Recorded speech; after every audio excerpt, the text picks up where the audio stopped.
Tonight we get even.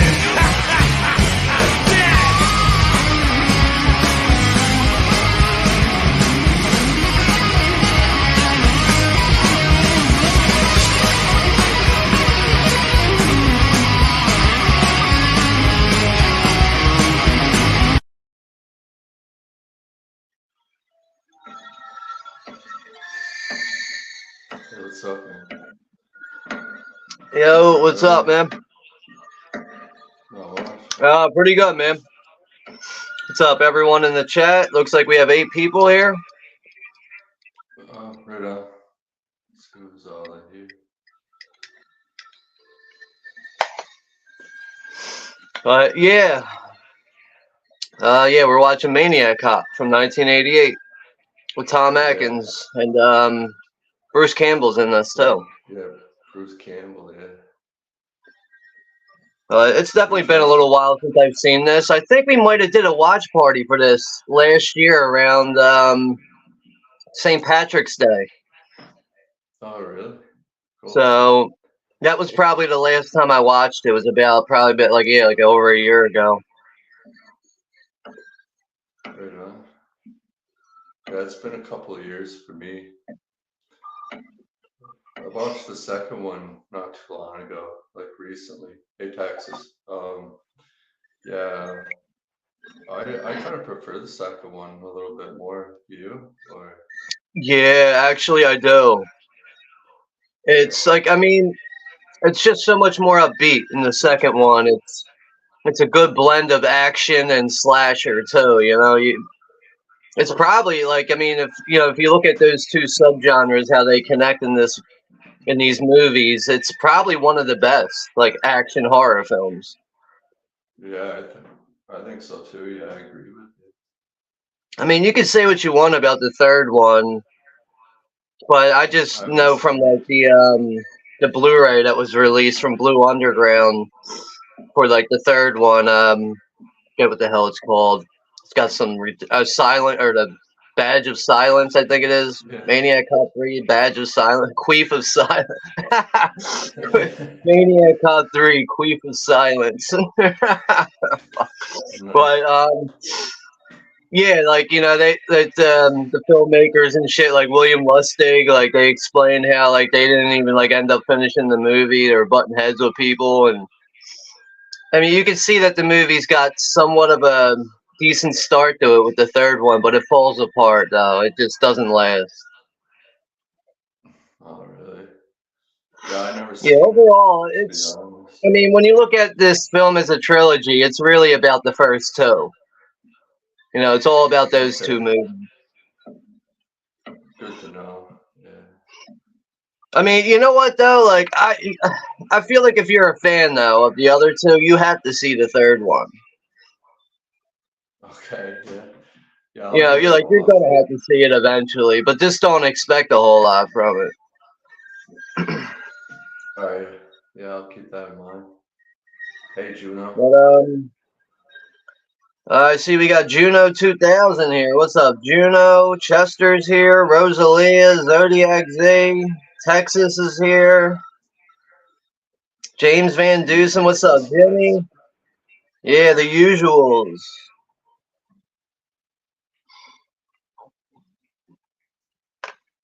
Yeah, I agree, Juno. I agree with you there, man. Oh, yeah, he's talking about Maniac Cop 3. It's great, but at least it's more watchable than boring ass Scream 6. Yeah, Scream 6. I mean, when it comes to the Scream, I really just like the first one. That's it. Like, I actually had the Yeah, Blu-ray right same here. here. That's the only one I have in my collection. It's the original That's Scream. That's it. Nothing else. it's it's the way I would keep it too. I would keep it that way. I'm more than likely going to. I have no desire to want to like revisit the other ones. No.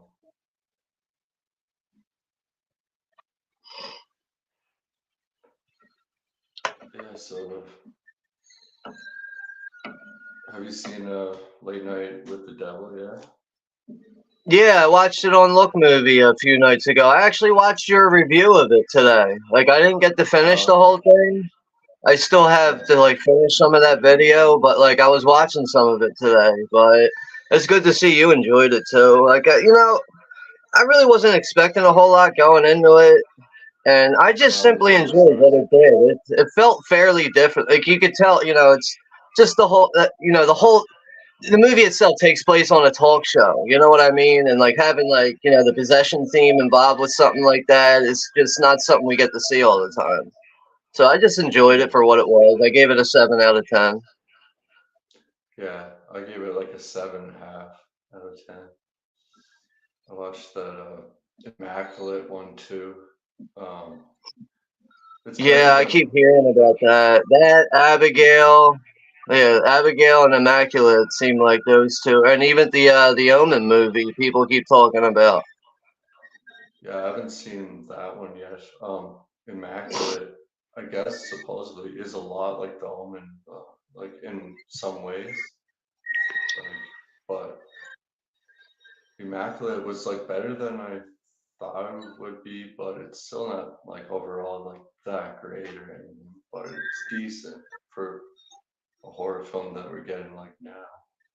Like, Yeah, I there's a hear lot you. of shit, man. Yeah, I know, man. I'll just say the ending, man. Like, you'll be like, wow, they went there. Yeah, I see. I'll probably end up waiting for that one when the physical gets released or whatever. But I don't know. Like I don't really jump on a lot of new releases right away either. Like sometimes I wait a little while. It's easier to find online too. Like it really depends on my mood. But it's I am excited for the new Mad Max movie that's coming this summer. Then we got Maxine is like right after July weekend, right in that time, and then we're gonna have Alien Romulus in August. So like those are movies I'm looking forward to, and so far That's this sick. year, I think Doom Part Two is probably the best thing I've seen so far. Okay, cool. Juno says Abigail was great vampire film to watch. Lots of bloody carnage throughout it. Well, that's good to know. Right on. Yeah, I just know the trailer for Abigail is like just really like just leaves you unpredicted. Like you just don't know what to make of it, but it looks interesting at the same time. It does, yeah, sure. Like Dracula's daughter. It's pretty cool concept and all. Yeah, I mean, I would say, whoever came up with that, props to them. At least they came up with something that's, heard of, but not done all the time. Well, they did have a Dracula's daughter film, didn't they? Back in fuck, I don't even know, 60s, 70s or something. I would Yeah, have to look probably. into it. Yeah, I'm Yeah, sure something's been done with it. yeah.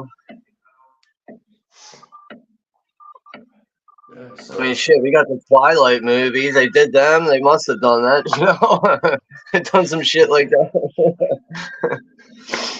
oh, those were brutal. I remember You know what's one kid funny was though? just Like sometimes, bumping like their I'll head. catch Like sometimes, like I'll catch there'll be like a video clip from one of those movies. It'll be like a battle scene. It's just funny to laugh at, like not in a good way though. Yeah. All right. Just let me know when you're good to go. You can All right, start hold on a whenever. second. Let me Yeah. set this up. No rush. But just, hey, Mega. What's up, man? Stopped by to say hi. I just put in Dead Presidents and rolled up a D kicking BK to relax. Hey, what's up, Mega? Yeah, Dead Presidents. That's a good one. By the Hughes brothers.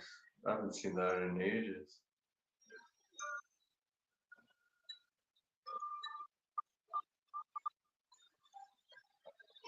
All right, I'm ready. All right. But it looks like you got the Look movie link is pinned at the top there. I guess for anybody in the chat that's going to be joining us. Yeah, I'm ready to go. You count down from 10. 10, 9, 8, 7, 6, 5, 4, 3, 2, 1, go.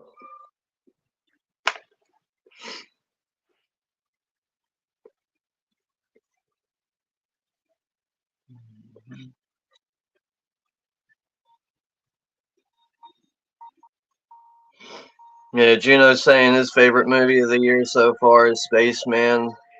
with Adam Sandler. Like, I am looking forward to checking that out. I still need to keep forgetting about it, actually, but I'm definitely going to be seeing that at some point.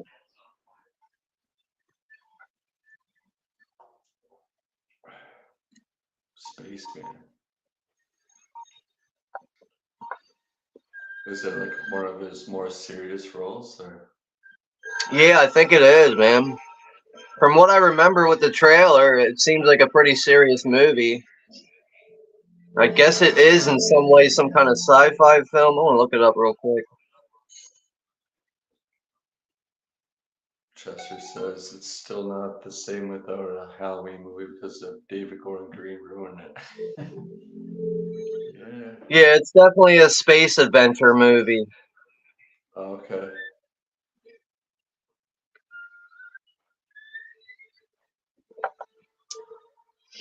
But you know what? I think one thing that makes this movie pretty underrated, actually, for Maniac Cop, is the cast. I mean, like we mentioned, or Tom like, Atkins. yeah, I mean, we have, Bruce Campbell and Tom Atkins, but you get some good character actors throughout this, too. And if I remember correctly, I think William Lustig and Larry Cohen both came up with this idea. Okay. I don't know. I'm kind of fuzzy on the info on this movie right now. I haven't really looked into much of the history of it, but Because the same director made Maniac, the slasher in the 1980 movie. yeah, yeah, that was a good one. Like Tom Savini did all the practical effects for it. Yeah. So, all right. It's technically this movie was written by Larry Cohen and directed by William Lustig. That's what it is.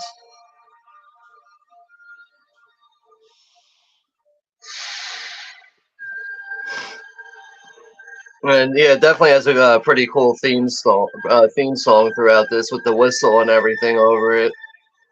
Mm. Yeah, it's not bad.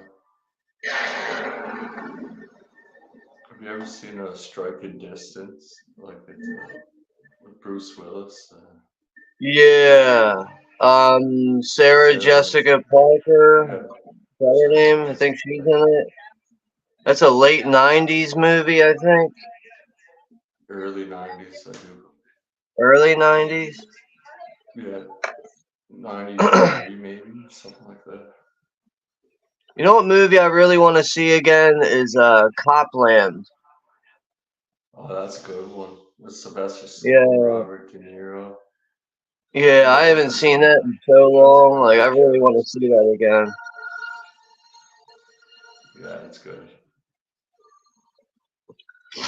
But, like, thinking about the Maniac Cop films, like, one of my favorite kills is in the second one when this guy's getting he's getting like a parking ticket outside, and the cop comes up, he's writing him the ticket, he's getting ready to tow his car, and he's like trying to bargain with him. And out of nowhere, the Maniac Cop comes up with a nightstick and hits the fucking cop in the head and kills him or whatever, and then he hooks him up to the back of the tow truck, and he hops in the tow truck and just takes off, and you see the cop hanging on the back of the tow truck and shit. It's so good. That's awesome. But that's another thing too, with like the comparing the second one to the first one. The kills are way more inventive in the second one. They are, yeah, I agree.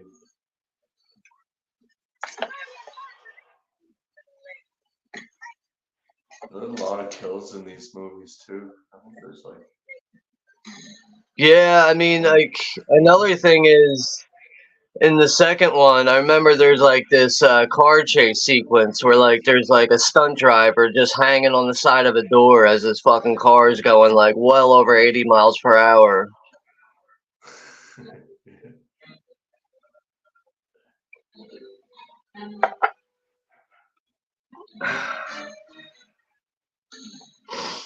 Maniac Cop, fucking queef of silence. Badge of the queef. Maniac Cop 3, Badge of the queef. the creep. Chief of Queefs. Chief of the Queefs. Sounds like one of those like odd fucking gangs and warriors or something. Chief of the Queefs. Yeah, Rosalia said to serve and queef. To serve and protect the queef. Protect it. Protect with queef of honor. Death before queef dishonor.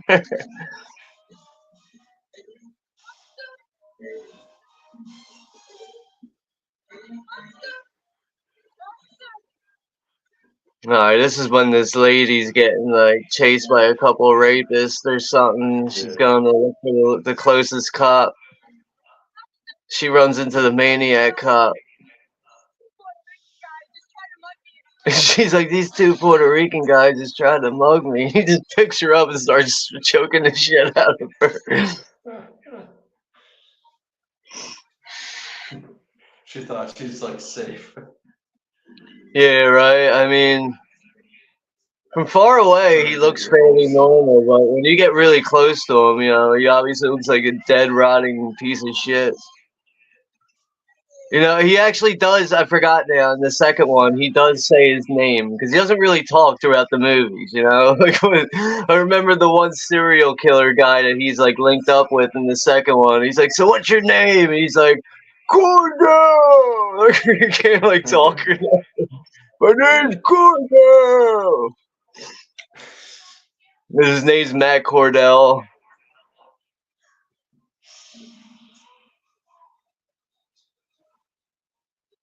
You know, Tom Atkins was really meant to wear a trench coat like that.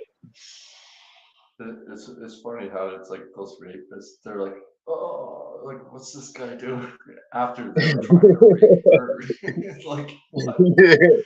The last thing they expected. Wait, why's that cop killing that lady for Jason?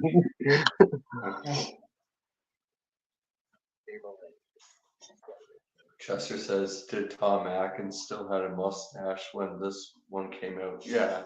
I don't think he would ever get rid of his mustache, man. It's part of him. That's like who he is that stash. Like Yeah, by like the late '80s, he was like, you know, a silver fox, permanent mustache. You know, also that trench coat, like I said. You know, he was the trench coat. Like he was born to wear that trench coat.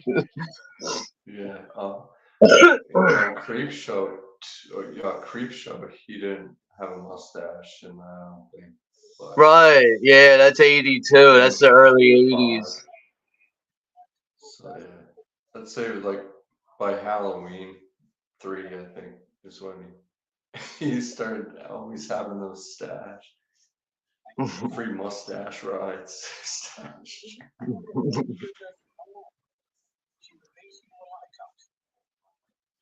Hey Chrissy, how are you, man? Hey, what's up there, Chris?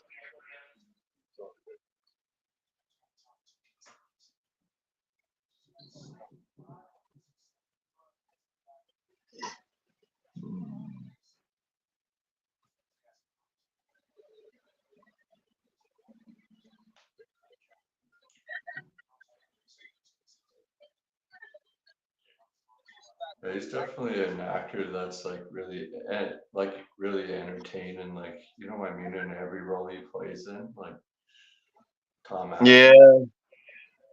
I don't know if I had to like just settle on one of his roles. It might be Halloween 3, but I kind of him and Night of the Creeps. He's got good one-liners in that. And He does. I don't know.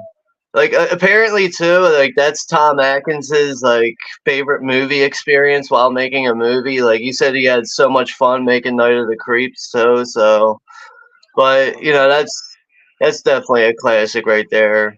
Like you know, horror comedy, you know, from the '80s. That's definitely a good one. Same director as the Monster Squad too. Yeah.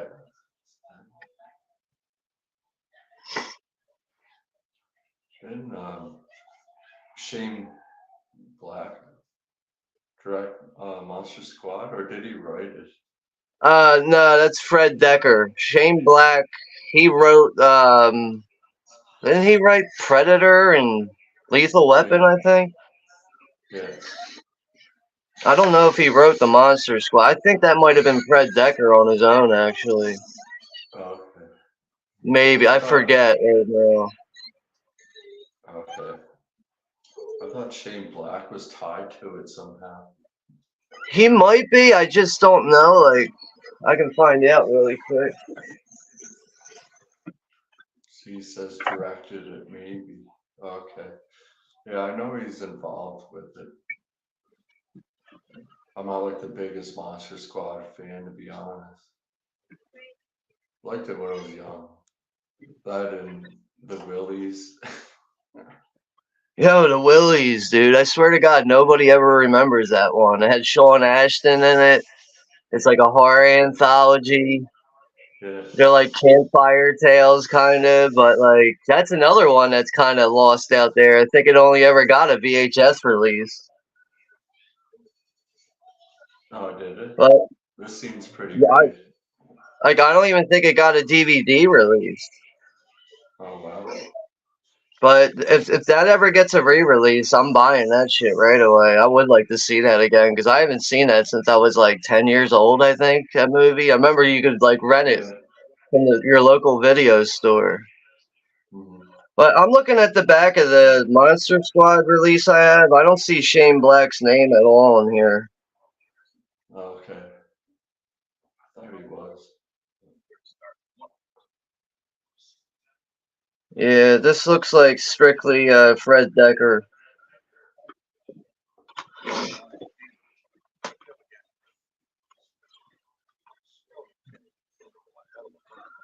Yeah, I agree with you, Chester. Did you ever see Two Evil Eyes with Dario? It's like a Yeah. Dario Argento story and a George A. Romero story. Yeah, I liked it. Uh, It was yeah, it was decent, yeah. Tom Atkins plays one of the detectives in that, Okay, yeah. which I is don't another know. one where he's got the trench coat on, he's got the mustache, signature fucking trench coat. Almost like Loomis or something. Yeah, yeah. Yeah, that was a pretty good movie. I mean, I like Romero's story a little bit more than Argento's. Yeah, same here.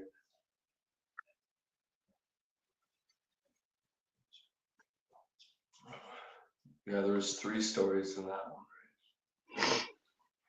I'm trying to remember. I'm trying to think. Yo, did you ever see a movie called The Brain? No. It's the same year as this, 1988. It's kind of like I don't know, man. You would definitely like that one, man. That's a fun one with like really good effects throughout it, creature effects and shit. Oh, okay, cool. I'll check it out. Yeah, it's like one of those like I guess you could say like lesser known horror films from the late 80s.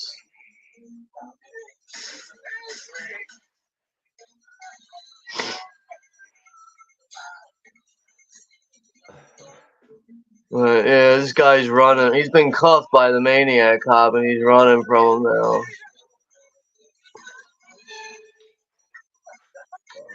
I would too. Yeah, it's The Brain, 1988. It's like a horror sci-fi comedy. And it says, with the help of an alien organism, a man brainwashes audiences through the television, and a troubled high school student is determined to stop him. So yeah, it's like, this kid finds out about the whole thing and tries telling people, but it's too bizarre and far out for people to believe him and shit. But it's got really cool effects in that one. You would definitely like that, I think. Right on. Oh man, he's killing this guy. What a coincidence. There's fucking wet cement on the sidewalk that the guy's running down. So Maniac Cop takes his face and sticks him in the fucking cement. And he's dried up there the next day when the fucking had to come out with jackhammers to get him out of the sidewalk. That's gnarly as fuck, man. I love that kill. That's like creative. Like you don't see shit like that. Yeah. I mean, it's possible to you could drown somebody in wet cement like that and just leave them there in the yard. This person That I is a talked funny to, one. on Facebook. I don't know if you've seen this picture circling around, but they found what it looks like to be like an alien, like a life form in their garden, and they thought it was like a mushroom at first, but like look at it, like this is What what they the found fuck? in the fucking garden. Yeah, I'd be like, Like yo, what? someone's gotta come get this off my lawn. Right? But I mean, how do we know that somebody didn't make that shit and just lay it I in the know. grass? You know, Like maybe, yeah, it's but that possible. thing, like, it looks like that thing hasn't been there that long. You know, it's not like decayed or anything. No. But Have no, you I did seen not this see one? that picture.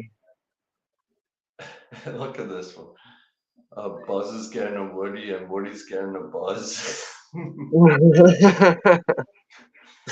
To infinity and beyond. They're getting fucked up. The fun you can have with toys. Yeah. I sure as fuck wouldn't try these. Like, look at this. Gummy bears. Jimmy. Oh man, fuck. Gummy bear.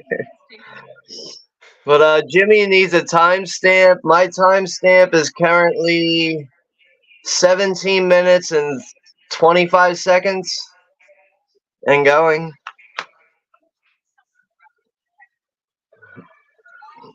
Yeah, you can always have fun with toys. Rosalia, Sean Perry, true fun with toys. I don't know which toys you're talking about.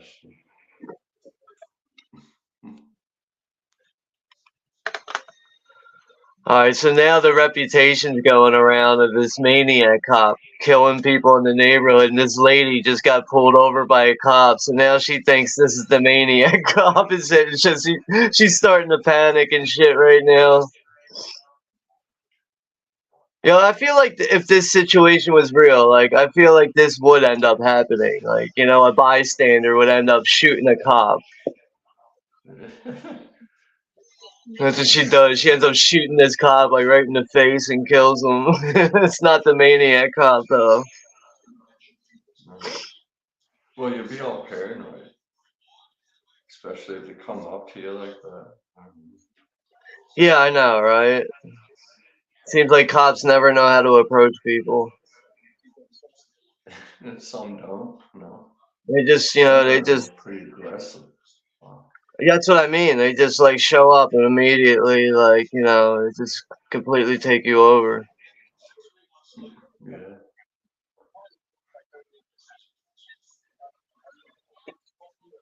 Richard Roundtree, didn't he die recently? Richard Roundtree.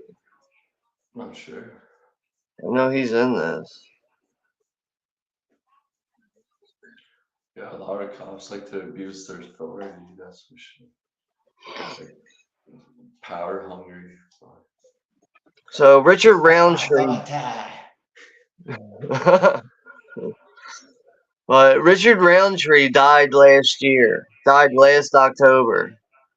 So he died, a few months ago. Okay, yeah. That's How the old black was guy. The black he? guy that's playing Was like it? one of the. I think he's like one of the police commissioners. Oh yeah, he was in Dawn of the Dead, right? And was he in No, that's Fuck's his name again? I'm getting him mixed up then. Was he in From Dusk Till Dawn? Black. No, that's Fred Williamson. Okay. Yeah, I get them mixed up. So. But you've definitely seen Richard Roundtree before. Like I'm telling, like, I'm pretty sure he was like in Jaws 3. He was in some other, I don't know. He's in a bunch of different movies, man. We got another one to show you. Look at this. Oh my gosh. Strong to finish because of for spinach. That's so nice. Oh man. And this guy, he's driving his car, and Just a he's bicycle. why don't He's you now pass outside. it? It's just a bicycle, is it though? Yeah. He just wants to be cautious and assess the situation for a little bit longer. Now, would you share your fries with her? It looks like she wants more than just fries. Yeah, I think I'd let her eat an entire sleeve of crackers in my bed. Oh,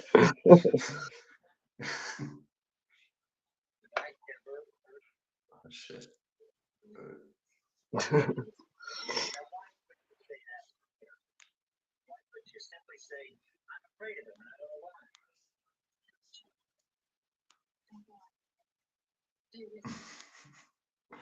Yeah, that's right. Bruce Campbell is a cop in this.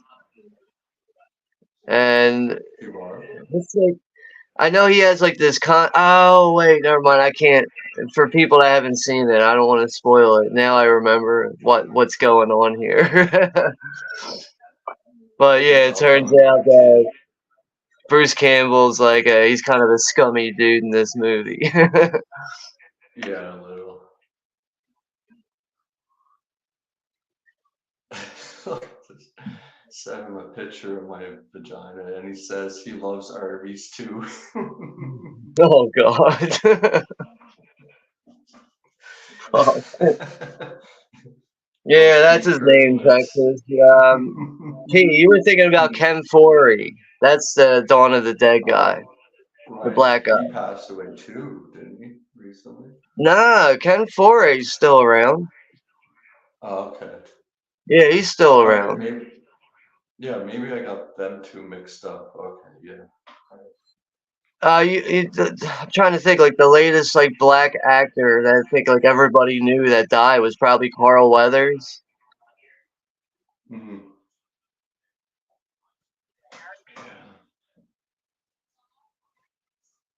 Okay, yeah, I must have got them two mixed up. Yum yum, get you some. Kind of reminds me of the guy from Full Metal Jacket. It's sitting there on the helicopter, like, I got me 150 confirmed. I can't say the words on it. Got me 150 confirmed dead boobs. What about the women and the children? Yeah, sometimes.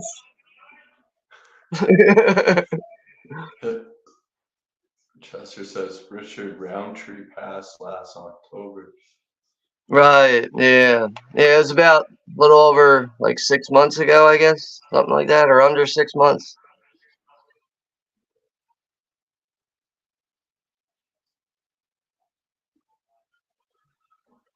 Yeah, I don't know where people get the money to be living in New York City. So much money for rent there. Yeah, probably. You need like $3 grand a month for rent. Wow. Well, it's pretty expensive here where we live right now. Yeah. For a condo, we're paying like $2 grand a month. Okay. See, I know it's different up there in Canada. Like, I don't even know the first thing with real estate and average prices and everything, but Yeah, I wouldn't that's know for that's that's a US lot either, though but for a condo. Like, I bet your condo should probably be like on a realistic level should probably be like 1,200 or less. yeah, it should be. The most I would give it would be like 1,300 Yeah. for this place. It's like a 2 bedroom, and it's nice and everything, but it's not worth fucking 2 grand a month. I hear you, man. Yeah, just don't lead them too much.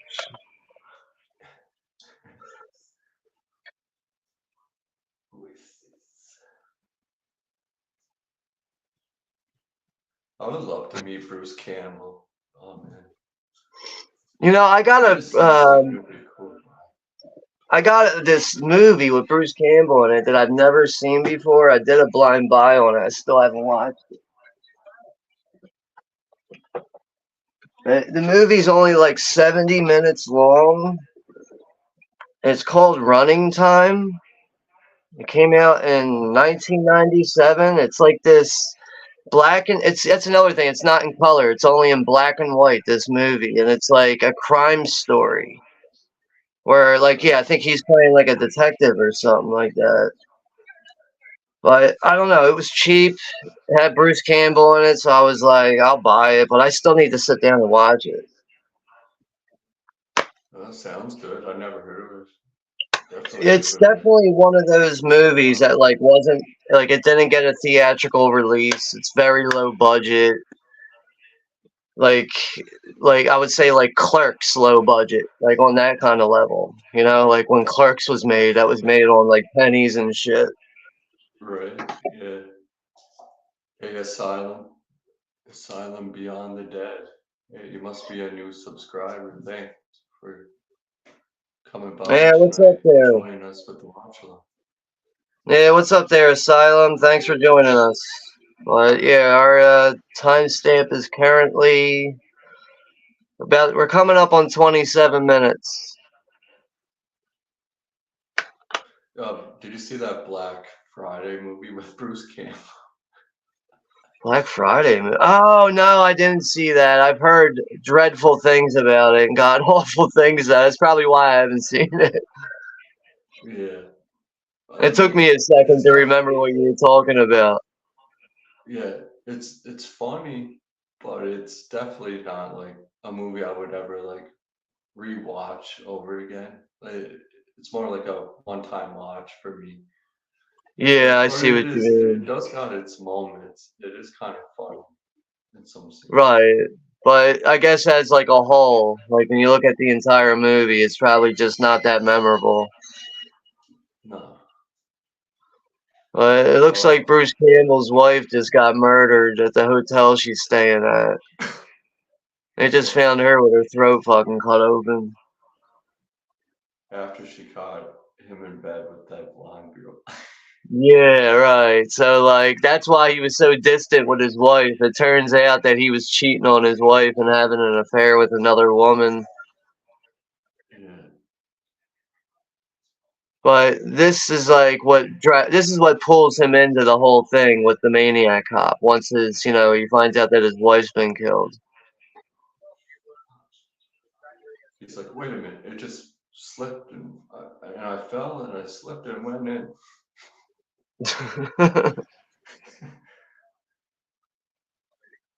You gotta believe me.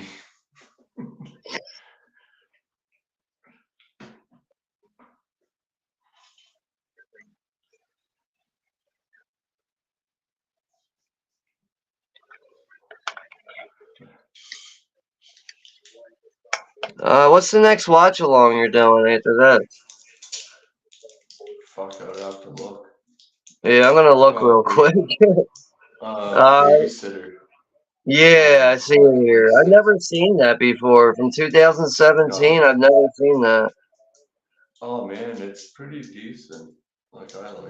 I only watched it one time. It's like what was a Netflix movie, but it's good. Okay. It's decent. Yeah, I'll have to put that on my mental note to remember to watch to give that a watch. James is asking for the timestamp. Mine was lagging, so I'm at 28:39, but you're probably 2 minutes ahead.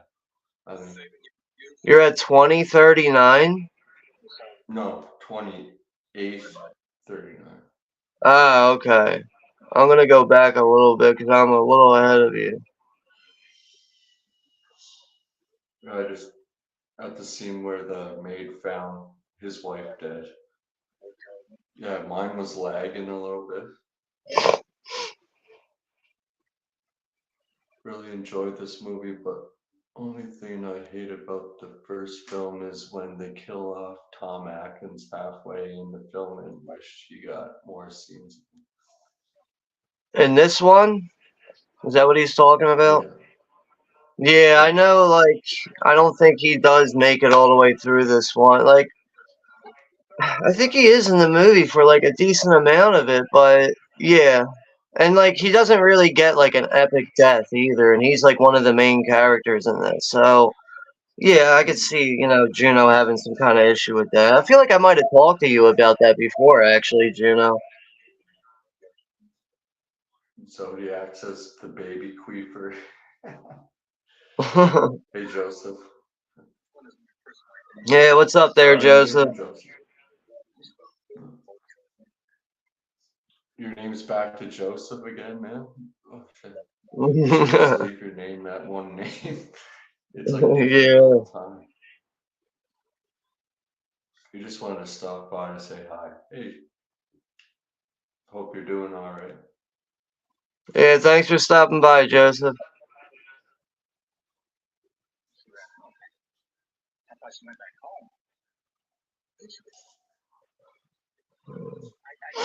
I mean, technically, this is like, you could label this like a St. Patrick's Day slasher because there is a St. Patrick's Day parade throughout this movie at one point. And I think there's like a shooting at the parade. Yeah.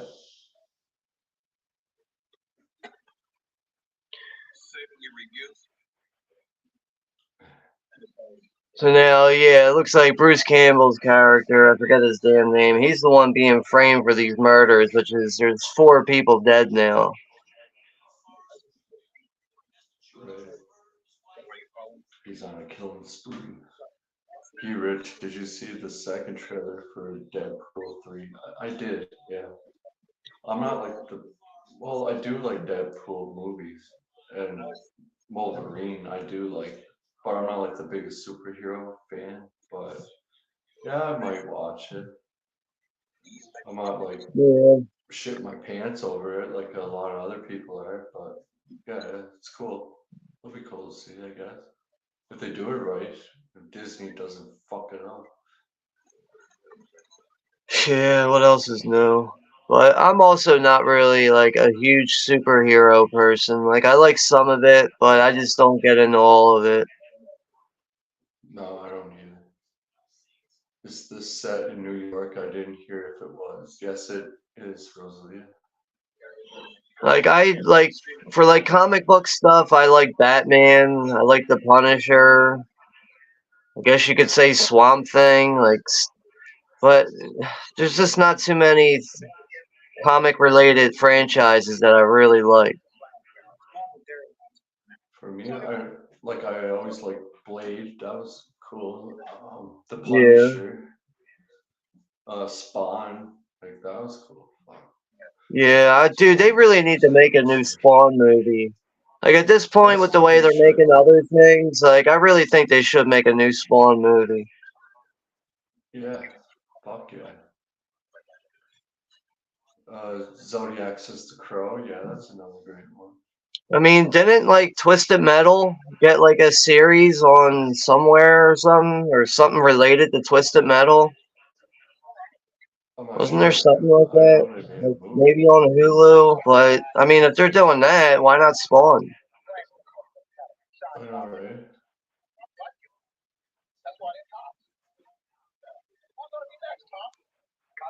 You know, so this movie has undead, well, undeadic New York set, and then what was he ever seen in Scream 6 that people creamed over? Well, Scream 6 was basically filmed in Montreal. So, just like Jason Takes Manhattan, it was filmed in Vancouver. So, technically, it wasn't, maybe a little bit of it was filmed in New York, but yeah, I guess it's expensive as fuck to film in New York. So, yeah. So, basically, Scream 6 is like Montreal. Jack Forrest.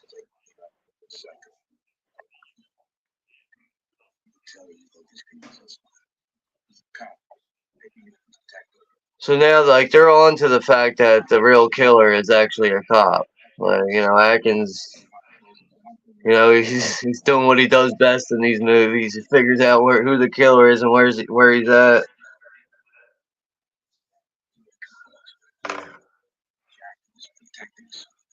Have you ever seen Trick before?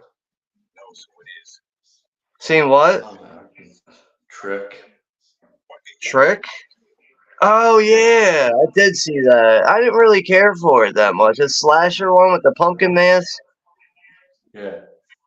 I wasn't too crazy about it. Like, I felt like it had a strong opening to it. Like, it was pretty like chaotic in the beginning there, but like I just felt like didn't live up to it the rest of the movie. Okay. Yeah, I really enjoy it. I think it's pretty good. Like, Tom Atkins is also in that too. Like, I know it's one of those like newer RLJ Entertainment movies or whatever, but I mean, I didn't hate the movie. I just didn't really care for it. Right.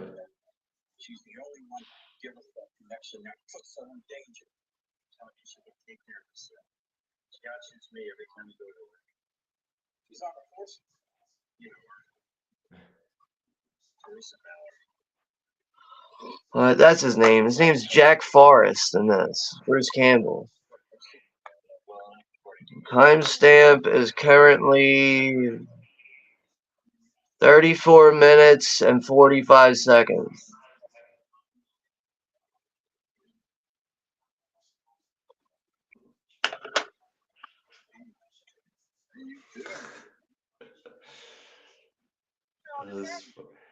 This Juno. People creamed over Scream 6. They creamed for Scream. Saying it looked unique setting in New York. Yeah, but it wasn't shot. Well, a little bit of it was. Trick did have Overkill's body cam throughout it. Yeah, I mean, I enjoyed it. It's not for everybody, but I like it. Yo, did you see Psycho Gorman, P-Rich? No, never even heard of it. Psycho Gorman? Is it any good? It's like a horror comedy, I guess you could say. More comedy than horror, but like it's like I guess the best way to describe it is if somebody took a Power Rangers movie and wanted to put a horror spin on it, but also maybe directed by the creators of the people who made The Gate. Like it feels like you're watching like some things from the movie The Gate, and then on top of it, it has like this kind of like Power Rangers thing going on. But like, I don't know, dude. I would recommend checking out the trailer for it and seeing if you like it from there. But it's got some hilarious moments throughout it. Like, I think you would probably find some value in it. Yeah, okay, I'll give it a try, man, for sure. So, I guess, yeah, overall, the best way to explain it is like Power Rangers meets The Gate. That's probably the best way to describe it. That's a fucked up combination right there. It's very odd, but like when you're watching it, you'll know what I'm talking about. I'm the key master. Rosalie says I'm the gatekeeper. The queef keeper. Power Rangers. It's a funny fucking clip of Power Rangers, and they're like at one of the bosses, and it's like, I'm gonna toss your salad. I was like, shit, they didn't really know what they just said. The writers, they're pretty fucking gay.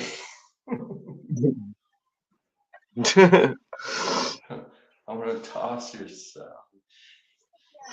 Like, who the fuck says that? Power Ranger show for kids. I mean, that's definitely something you need to think before what you're saying. You don't just say, I don't know, you don't say tossing salads like that. Right. What the fuck, man? I think even the like most The most mature person couldn't even get the fucking wrong thing off of their mind if they heard that.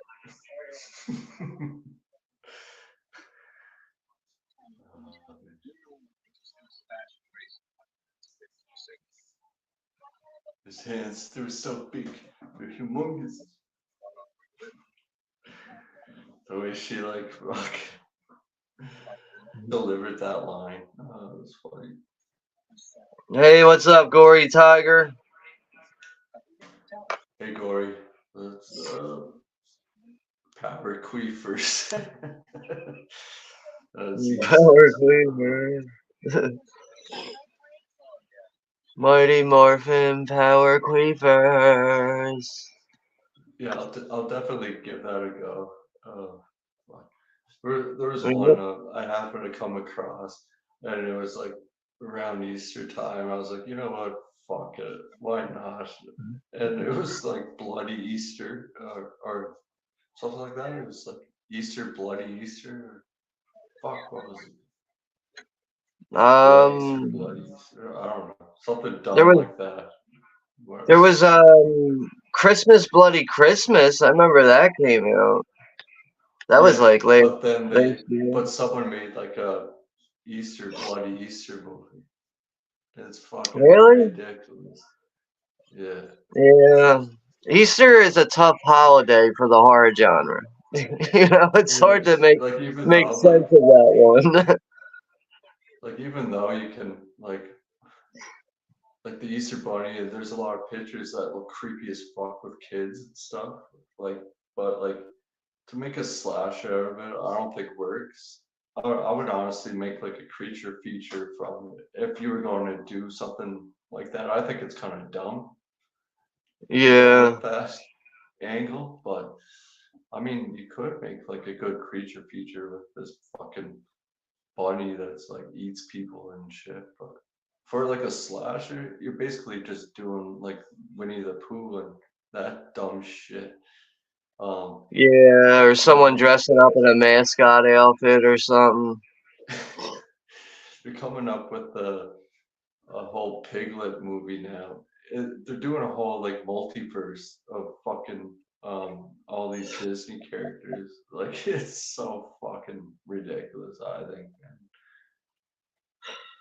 But they know it's kind of smart in a way on their behalf because they will make the money. But at the same time, it's just like, why don't you just create something like different, like something like we've never seen before? But it seems like people can't really do that anymore nowadays. I mean, like, what are they gonna do next? Mickey Mouse and like Death Wish? You have like, Mickey Mouse in the role of Charles Bronson or something. Can you imagine that? Oh man.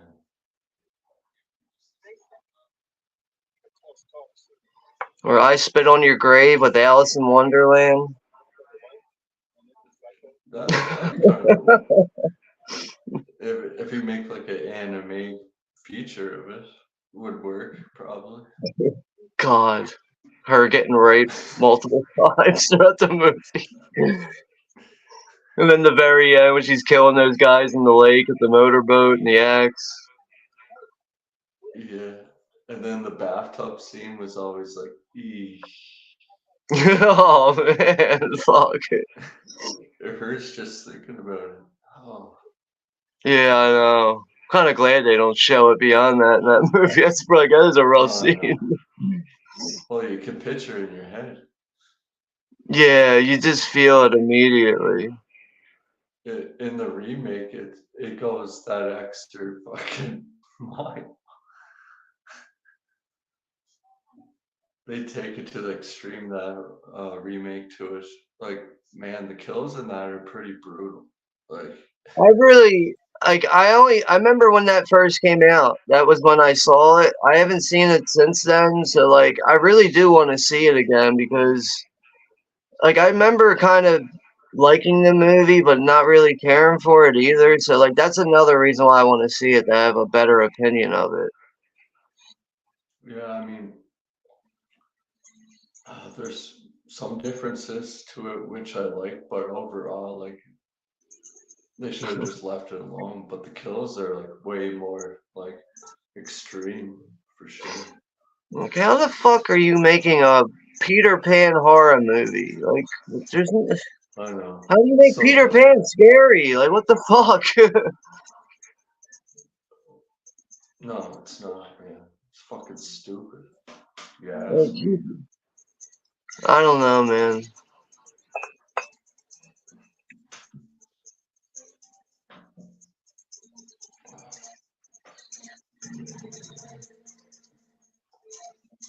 We're at the point in this movie now where Atkins and he's like working with this undercover prostitute who's like, she's obviously a police officer, but it looks like they're just trying to locate the Maniac cop right now.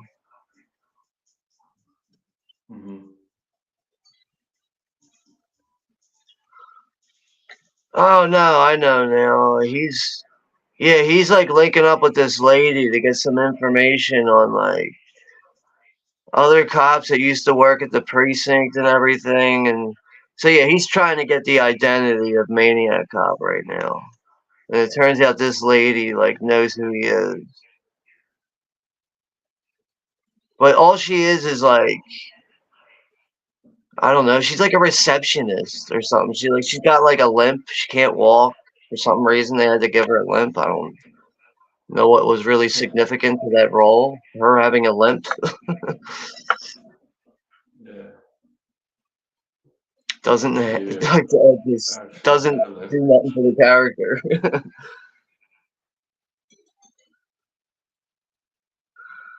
Juno's saying it's ridiculous. They also want to make a Goldilocks and Three Bears. Oh God, just saying that sounds fucking stupid. Goldilocks and the Three fucking Bears. Holy fuck. Bunch of faggot ass What shit. kind of fucking shit are they smoking? Yeah, and Russell's right. They are making a face off too. Like Yeah.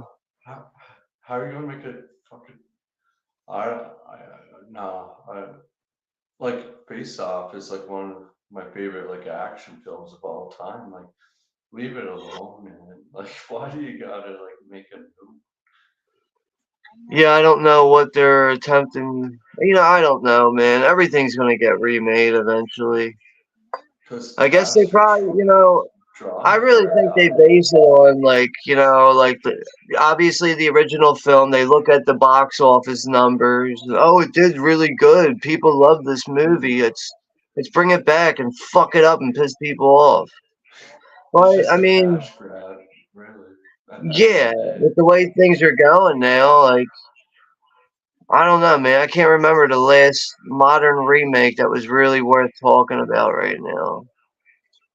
It's like trying to think off the top of my head. Besides the 2013 Evil Dead movie, That was a good one. I don't know, man.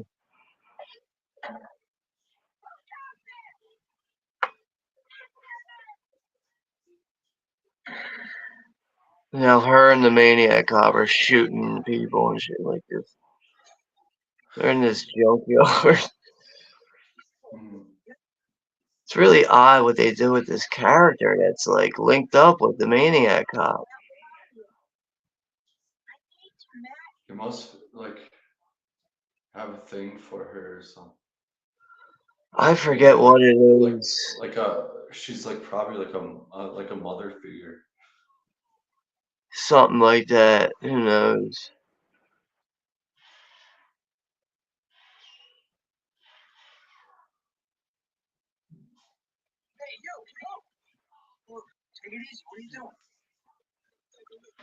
Hey, what's up, Ashton Luck?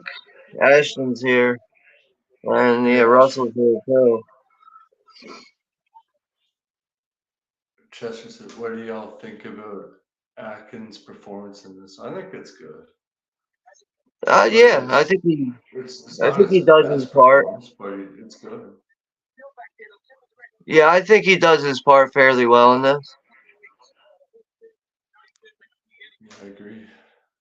I think these kind of roles really come natural to Tom Atkins, though. Like playing a cop, detective, or whatever, doctor.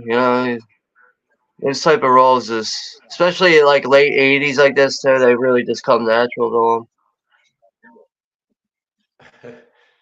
Rosalia says Atkins can do no wrong.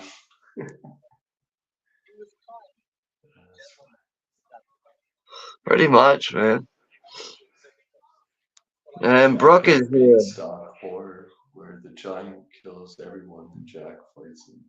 That sounds shit. What's up, Brooke? Oh, Brooke's here. Hey, Brooke.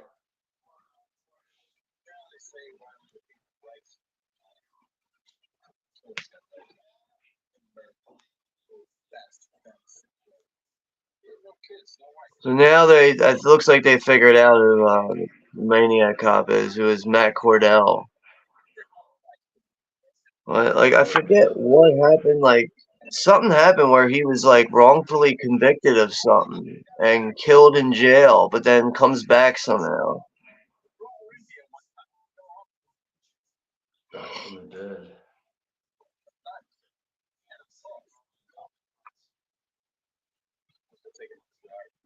Remakes, reboots now and nowadays are complete horse's ass, having trouble, or terrible actors and stupid ass changes to fuck over the original character. Yeah, sometimes.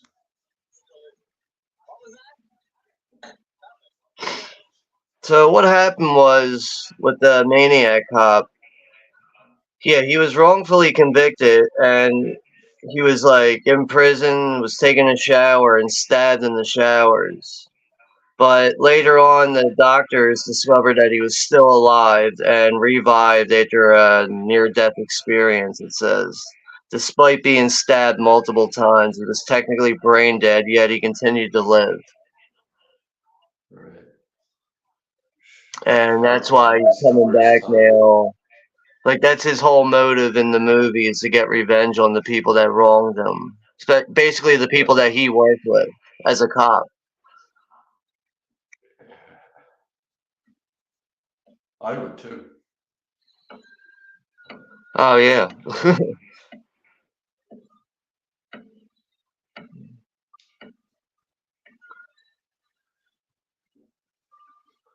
Yeah, you probably got shanked being a cop too in jail. Yeah, I mean, a situation like that, you're going to have Nothing to but come racing. across somebody that you were responsible for locking up. Yeah, like Tango and Cash. I love that movie. But now we got a flashback scene now of Cordell going to prison and shit. I think they'll probably show him getting killed and shit. Is that Raker's Island?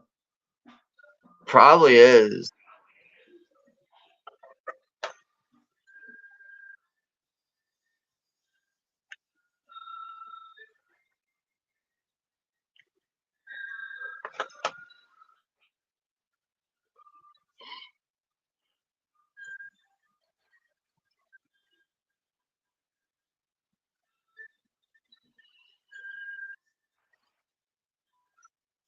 Brooke says she's never seen this one. Oh, damn. That's a good one. The second one is better, I think, but this one is good as well. Yeah, the first two are good. I mean, the second one just really ups it more, He just got more, the action sequences, explosions, and all that are just done very well. Another movie that two people worked on with William Lustig and Larry Cohen. They also made that Independence Day horror film that's called Uncle Sam, I Want You Dead. Yeah, I never seen it. I just always remember seeing it at the movie store when it Yeah, came out. And I was like, I don't it's think I've horror. ever seen it. It's It probably is like it's pretty much the only horror movie you could probably find that's got the Independence Day theme throughout it, but that is not a good movie by any stretch. Any way you look at that, it's just not a good movie. But it's got really cool action sequences throughout it and cool explosions and stuff. It's just a lot of cool action scenes that are executed very well. But other than that, the concept is just completely ridiculous. It does have an interesting cast throughout it, though. Okay. Let me see if I can find that one. It's somewhere in my collection here. Here it Yeah, is. shower scene. But here it is, right here. Uncle Sam, I want you dead. Yeah, I remember seeing that. Yeah, all the time in the movie store. I was like, yeah, I don't think I'm gonna watch But that. that is not a good movie at all. I didn't think so. So my intuition was right on that. But I mean, if you're looking for something ridiculous, I guess, and some cool action sequences, give it a go. All right. But yeah, this is the scene where Cordell gets shanked in the showers, which is actually pretty graphic, man. They fuck him up bad, dude. They're all slicing up his face and shit. Yeah. The fish hooked him, like the Joker Yeah, in yeah, Dark it Knight does. Rises. Yeah.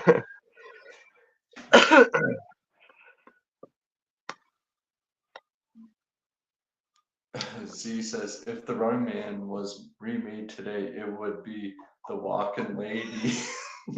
Oh man, the woken lady, the wokening. Oh, you gotta watch your pronouns on that. Yeah, right. They just call it the running pronouns. The running pronouns.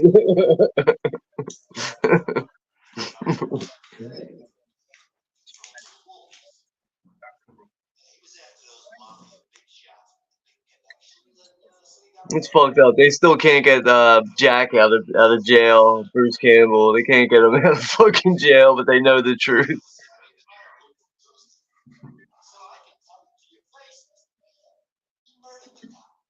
I can tell you to your face, Mr. Mayor. I don't like your fucking face.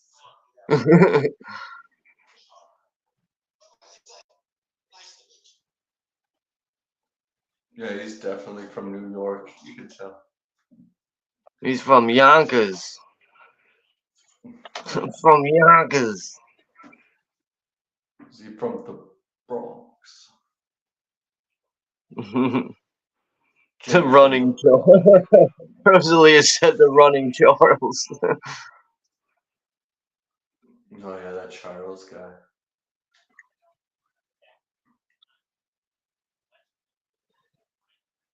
Charles says a Running Man remake would be filled with woke and the message is all men are bad throughout. That would be a cold day in hell to see that awesome film remake. Yeah, I gotta agree with you there, Juno. Like Yeah, the original Running Man. The original Running Man, though, like that's a big movie for me. It really, it's a Stephen King adaptation. Like I grew up on that movie too, man. Yeah, same. Like you know what's funny? When I first saw the Running Man, I really thought I was watching a game show. Like when I found that on TV when I was a kid, I thought I just landed on a game show channel, and then I started watching it, and I realized it was a movie. You know, it was a movie. Until you see Arnold in it. Hey, Christmas tree, follow me, Christmas tree.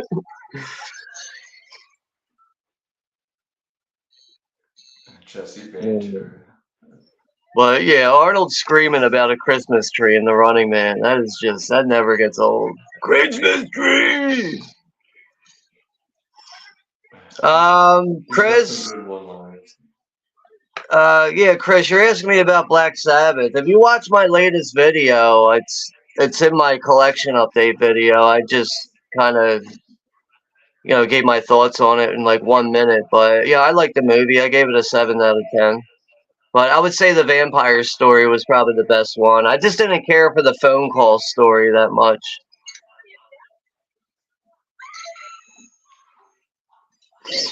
Hey, Wilkie's movies and music. How are you? Hey, what's up, Corey? It's yeah, Corey over at Wilkie's Movies and Music. What's up, bro?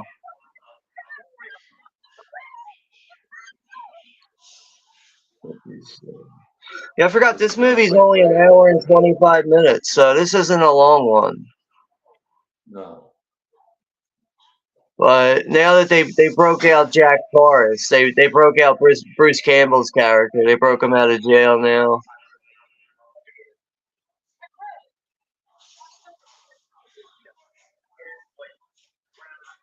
I loved how he like just grabbed her through that like window of that door. Yeah, I don't even know. See, like, why did he kill her if he was working with her? Like, you know, it's like, what the fuck is the logic of killing her? You know. But you can see now that oh, Maniac caught this through Tom Atkins out the window. Oh man.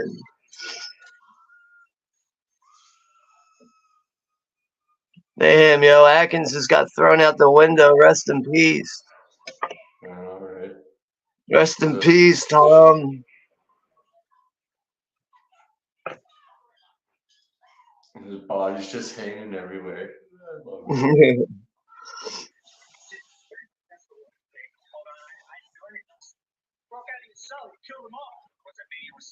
Yeah, Bruce Campbell's good in this. Yeah.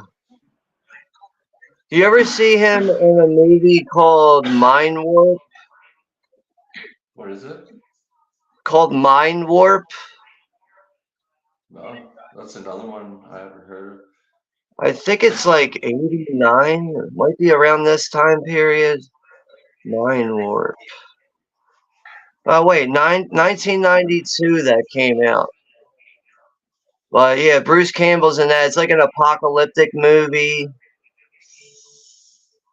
Yeah, post-apocalyptic utopian world of 2037, where people live a virtual life of their own choosing. But it's an interesting sci-fi horror movie. Sounds good. Like, it's definitely low budget as shit, I'll tell you that. I know that's one thing I know. Oh, Like, is it? yeah, I have it in my collection somewhere. It's super low budget, but it's, you know, it's just enough there to keep you interested.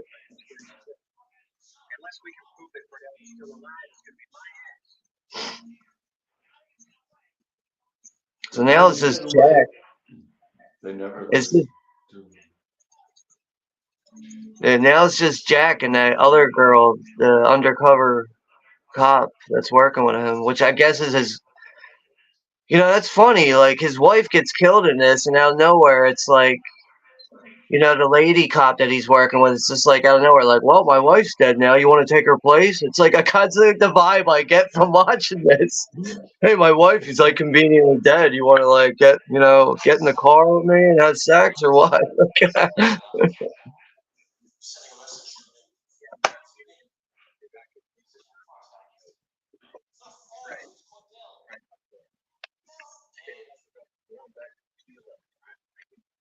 Yeah, like, you know, like they.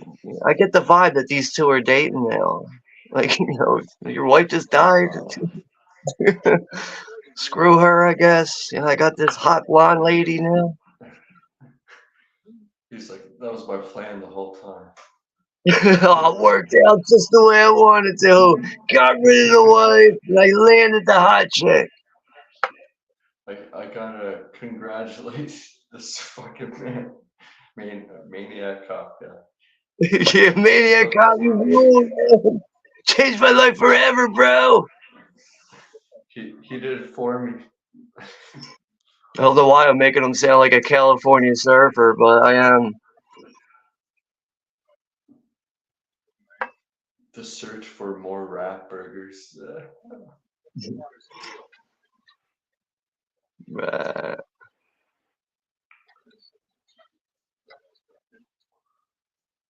A Demolition Man reference.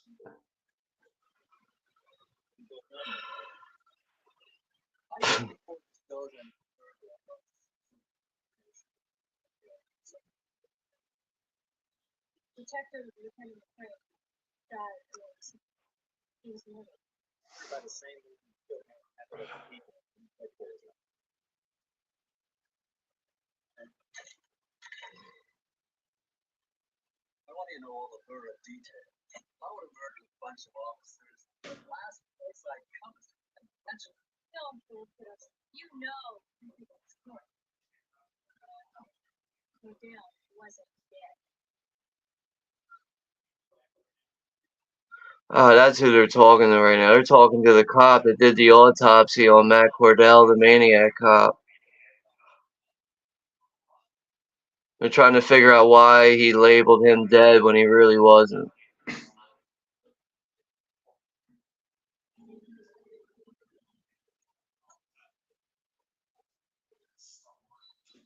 Yeah, see, I forget certain details of this movie sometimes. Yeah, it's been a while since I watched this myself. A few years ago. Yeah. Man, look at the bald spot on that guy's fucking head.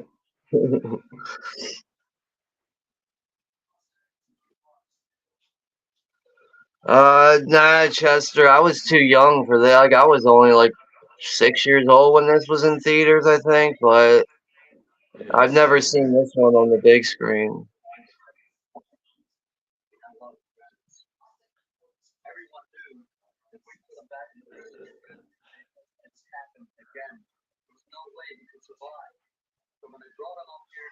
I knew this guy, he OD'd, and the coroner pronounced him dead, and he woke up in the fucking coroner's office.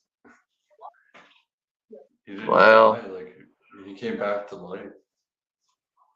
Like, I think that would, like, just that, like, that would be traumatic. Just, waking up in a fucking coroner's office. I think that would have me fucked up forever. Like before they like were to give him an autopsy, like good thing he woke up. Like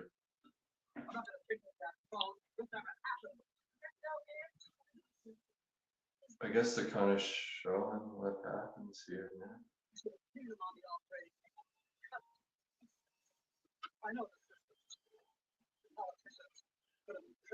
Yeah, he like changed his life around after that one. I probably would too.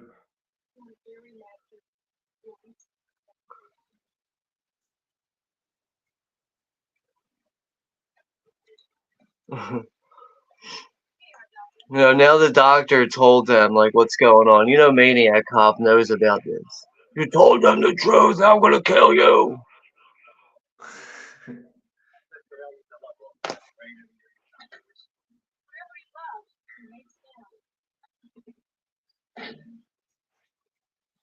Oh, you could tell that guy's an alcoholic. He's got this shakes.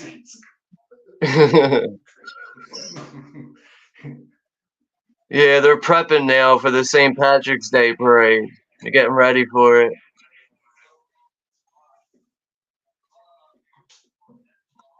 Here goes Sam Raimi as the reporter. Yeah.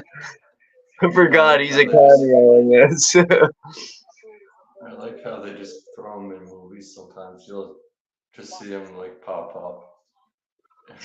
I really like him in Body Bags when the escaped lunatic is trying to kill the girl at the gas station and she's trying to open up the lockers and find something to like protect herself, and she opens the one locker and Sam Raimi's dead body comes out of the locker. But like it looks so like he's really good at playing a dead guy. Yeah, that was my favorite story out of the anthology. For sure. Yeah. Like even Wes Craven's cameo as the creepy old guy trying to get her to come out of the register area. So he's like, I got some whiskey in the car. You want to come out of there and hang out with me? He's like being so creepy with that lady.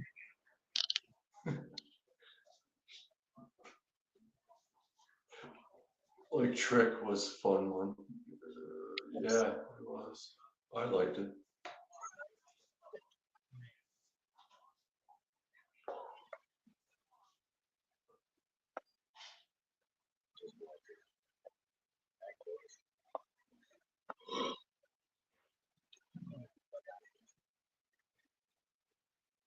The bagpipes.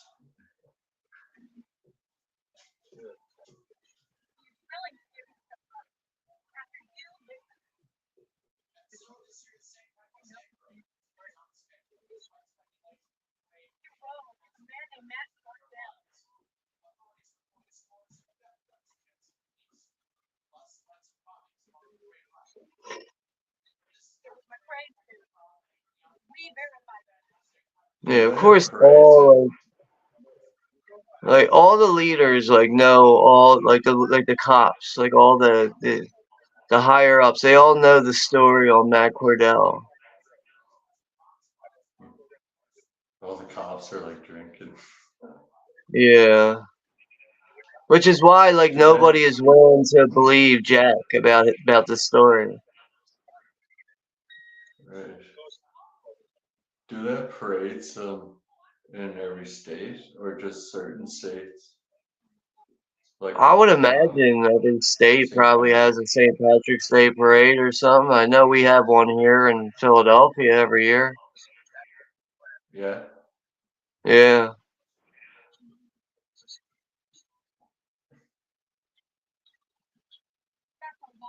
When I was younger, I would just get so shit faced drunk.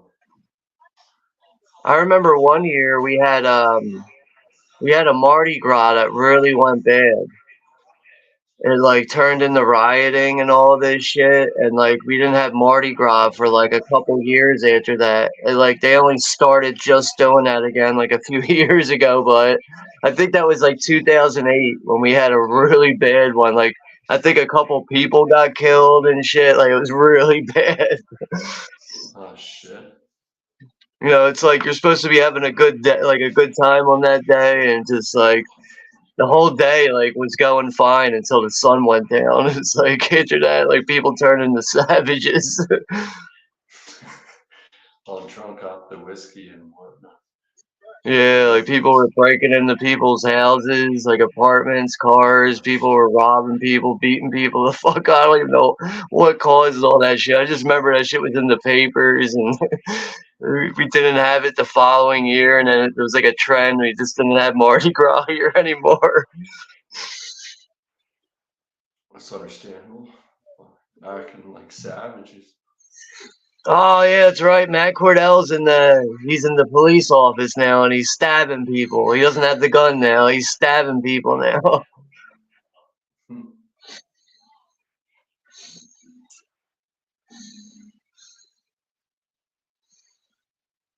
This black guy just laughs it off. He's like, yeah.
We ain't got too much time left in this. I think there's about 15 minutes left. Yeah.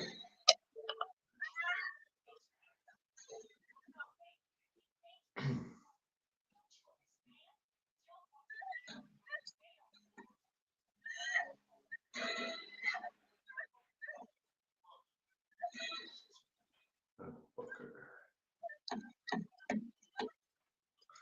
Fucking corrupt asshole.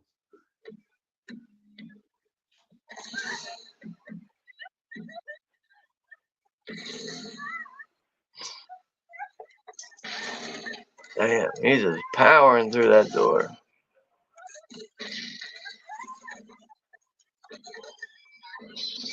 Holy shit. That cop trying to fuck her. I know, right? It's obvious.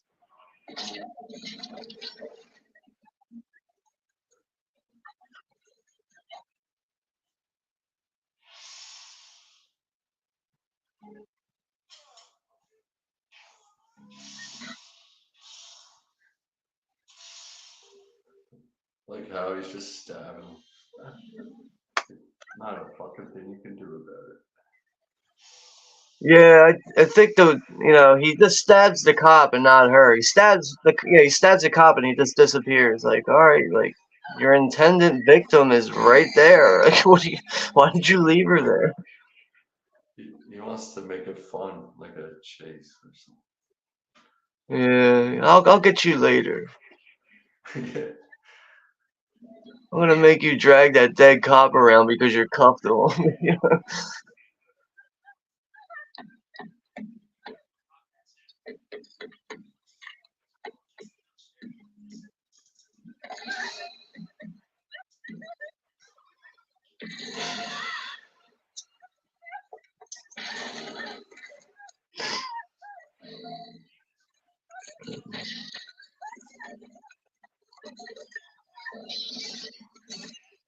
Fun fact, the coroner in the movie played by Barry Brenner was William Lustig. Oh yeah, I didn't know that. Real life doctor. Huh. That's interesting. Yeah, I didn't even know that. I know one thing that kind of reminds me of that is what movie was it? Planet Terror. Like Robert Rodriguez had like his real like family doctor in the movie, and he's like one of those guys that's like going through like all like the terrible diseases that you can get in the movie. That's cool. Yeah, we're gonna be coming up on the final act here because now that the cops they got Jack Forrest handcuffed, they're putting him in the back of the paddy wagon. But the Maniac cop comes out of nowhere and takes the driver out of the seat, throws him out of the paddy wagon, and starts taking off with Jack in the back of the paddy wagon. But this does have a pretty intense action sequence, the way it's executed at the end here. Yeah.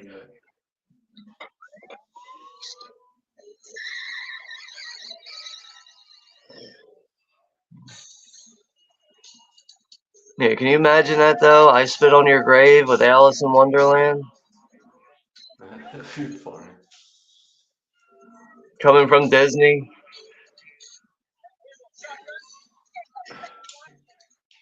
Are you being held against your will in the bathroom? Yeah, never let Ah, Caveman. Caveman's here. What's up, Caveman?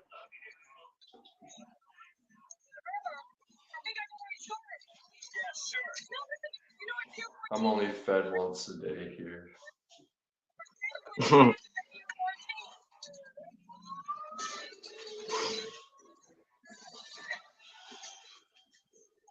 Peter Pan is a fucked up story if they base it more on the book.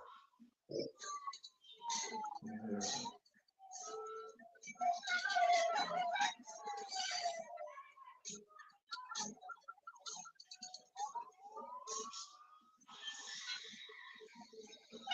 What's with the Michael Jackson gloves? Yeah, it's like a cop thing. I think back in those days, wearing those white gloves. Like, I know those are mainly for like funerals. The cops usually wear those white gloves during funerals and shit. But that be wearing them throughout the movie, I guess it just adds to the character, really. But he probably should be wearing black gloves.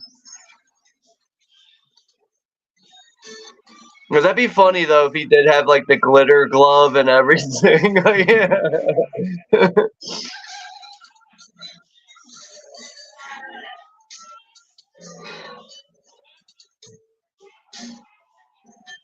Yeah, this is a great scene.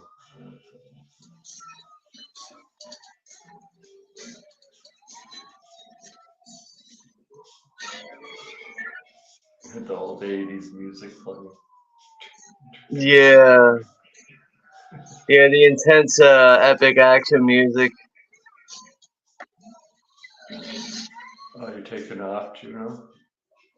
Alright, thanks a lot.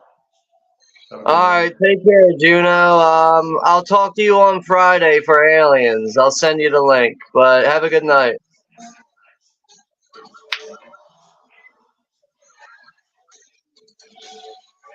That movie was brutal. Grinch horror. The new one. Oh, that was awful.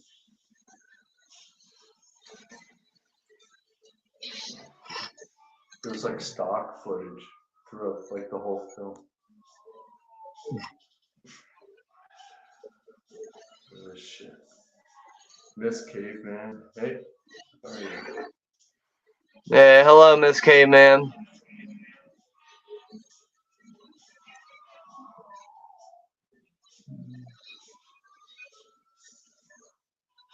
Fred and Wilma.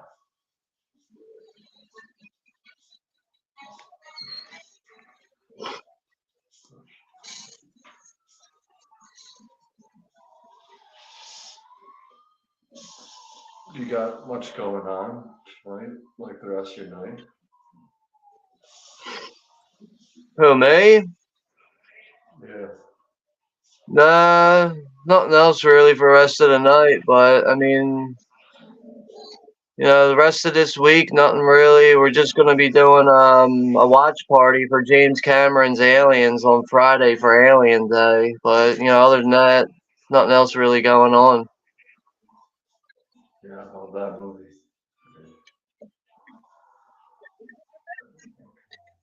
This car 4604 requesting a backup. It's near 14. Just floors it. It's not security guy.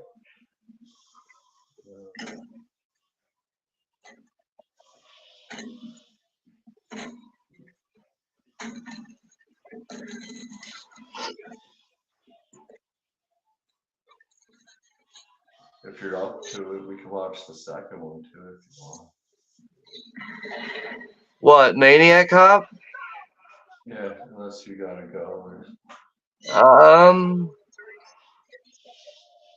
Yeah, I could do it if you want. It's not. I don't think it's that long. I think it's only like another 90 minutes. Yeah, I'm pretty sure they're both there. Yeah, it's like another 90 minutes. So.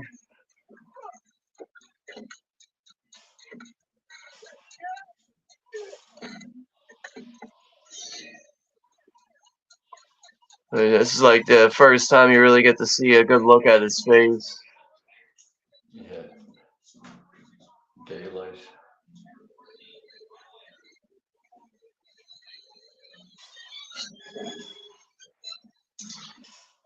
With the way this movie ends too, it's like, it kind of makes sense to watch the second one. Like they really do blend into each other.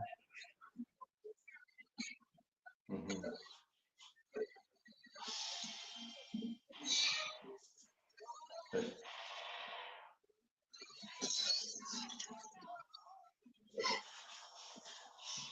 And he's got like superhuman strength.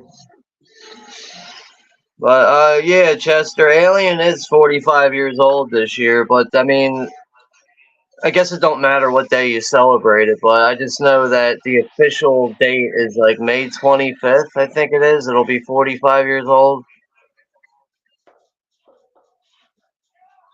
It's crazy. 45 years ago. Yeah. Yeah, dude, that fucking action sequence at the end there with that fucking box truck just going right off of the pier into the water. And then you see like the stunt guy that's supposed to be like Bruce Campbell, like that guy almost got seriously injured in that shit, dude. So close. No fucking computer graphics for that scene. No.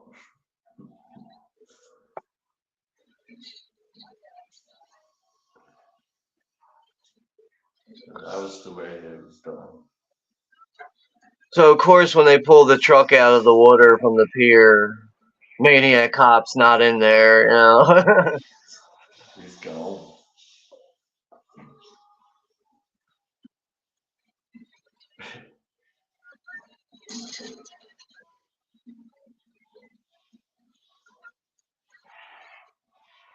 Yeah, that was badass.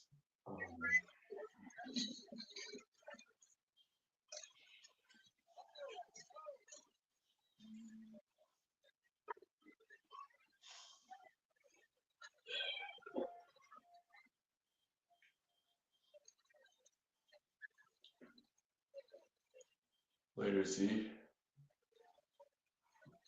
Yeah, take care, Zay. He also was 23 when he saw aliens in the cinema. And then you see that hand coming out of the water under the pier dock and shit, which gives you the indication, you know, he's clearly still alive. But alright, give me a minute here to get this next one set up. I'll be right back.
Okay, every time you see like the mirrors in this, like the camera, like looks like all distorted, like shit quality.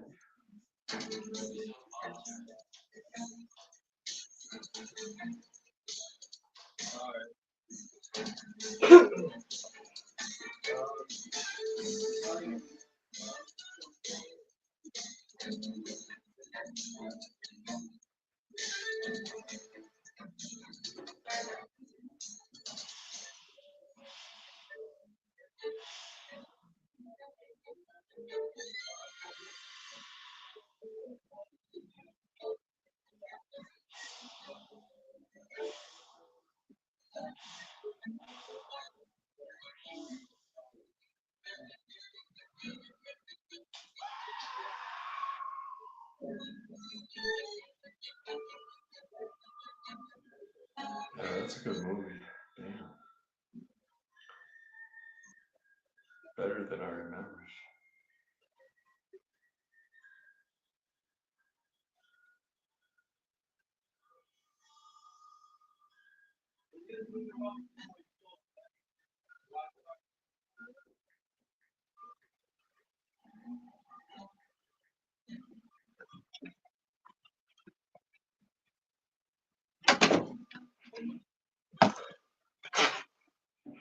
What's the next movie you got lined up?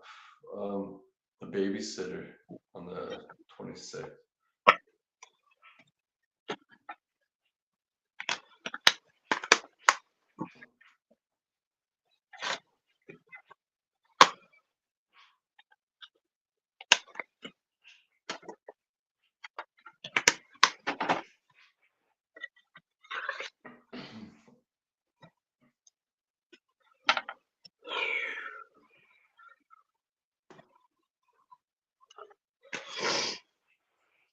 Alright, you need the Look movie link down there? Yeah, sure. I'll grab it real quick. It'll just fuck up my stream if I try to do it right now. I'm just using my phone at the moment. Yeah. I'm gonna grab it real quick and then we'll get this started.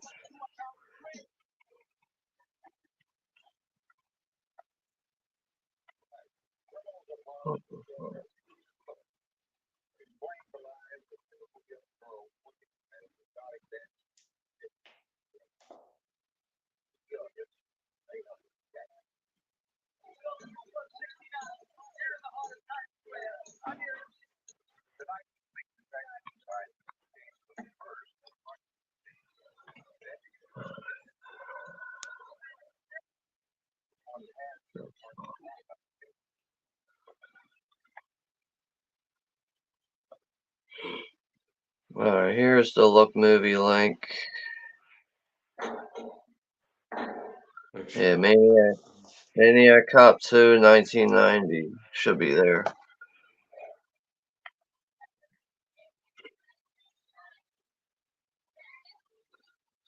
Oh, this has got an. I forgot the opening to this movie's pretty intense too. This is the better movie, man. Yeah, I think so. I mean, it's definitely one of those rare times where I prefer the second movie over the original. Yeah, same here. Hey Ryan. Hey Ryan. Yeah, what's up there, Ryan? Have you guys ever seen the movie The Burning? Yeah, hell yeah. Yeah, that's a good movie, slasher. you know? I just don't like the fucks who made it. Harvey Weinstein, that's right. I always forget he's tied to that movie. Yeah. But But it was a good movie though. But yeah, we got the Look movie links down there in the chat for anyone who wants to watch Maniac Cop 2 with us. We're gonna get this started here, I guess, soon. I'm ready to go if everybody else is. Yeah, I'm ready. You could do the countdown if you want. Alright, alright. Alright, looks like we got 9 people left in the chat right now. So, alright, we're gonna do a countdown from 10 to 1. 10, 9, 8, 7, 6, 5, 4, 3, 2, 1. Hit play.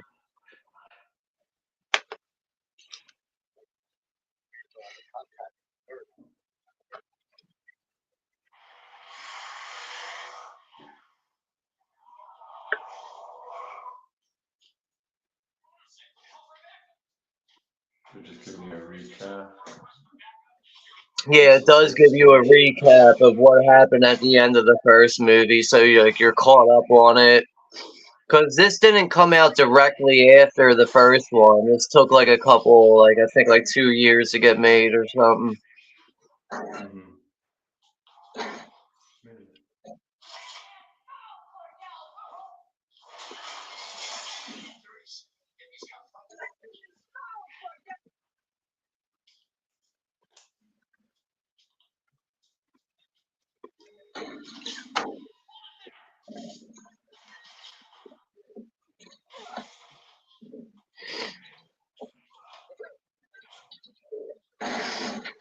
But I know the guy that plays Maniac Cop in this. Zadar, I think his last name is. The fuck's his name? But he died like a short time after making these movies. I think he died like a few, yeah, like maybe like 3 or 4 years after making these movies. Oh really? Maniac. Yeah. How did he die? Robert Zadar. Yeah, that's his name. Robert Zadar. Like I think he did have some kind of like. I don't know. He was born with something genetic. He had some kind of like genetic disease or something. Shit. The last Airbender series on Netflix is good.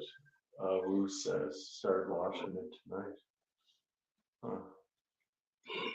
Or no, actually, never mind. Apparently, he didn't die until like 2015. For some reason, I thought he died like shortly after making these movies, but I don't know what he died from. I forget what he died from though. Says he was 64 years old when he died.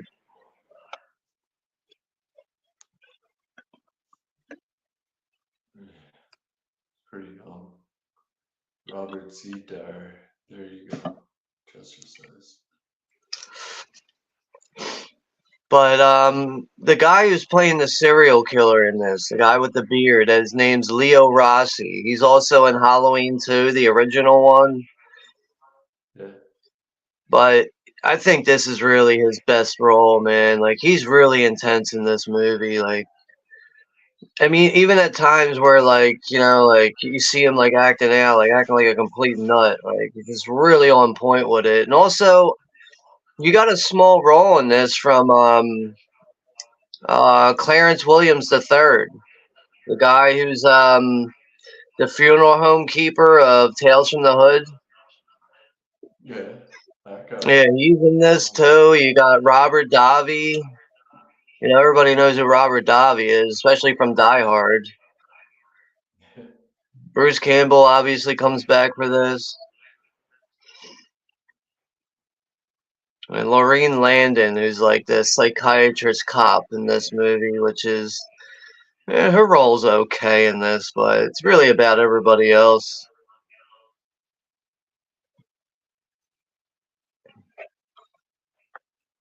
Yeah, Clarence William III. Yeah. Right. Yeah, he's in this. Chester says he died of cardiac arrest March 30th, 2015. Yeah, I know he did have some kind of genetic disease or something too that he lived with.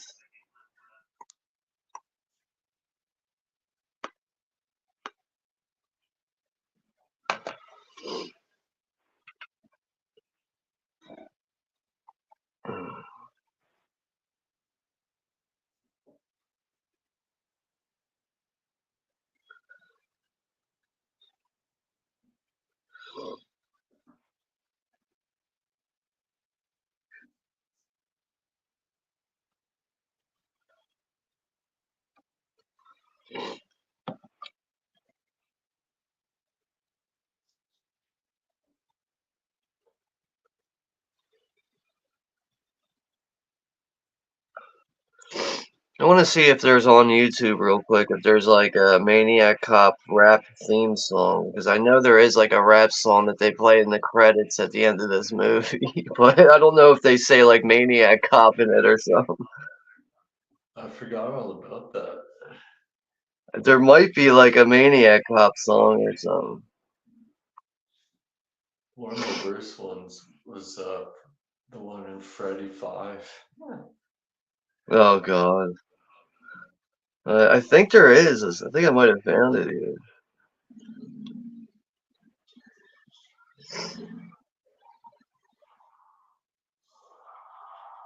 And speaking of Halloween 2, Amazing Grace, come sit on my face. Yeah, Clarence that's Williams. Leo Rossi. But this movie opens up with a guy robbing a convenience store here.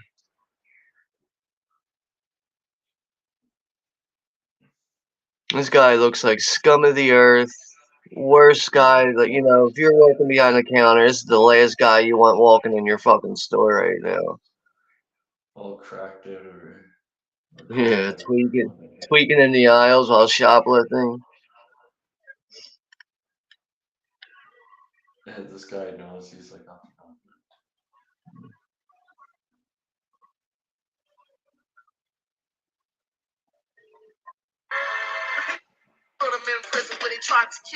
Yeah, this is the fucking song right here. I know it sounds like John, but with a set him on fire. I shoot him with a It's definitely that early 90s rap style, you know? yeah. But I'm pretty sure that's the song they play in the credits at the end of this movie, so.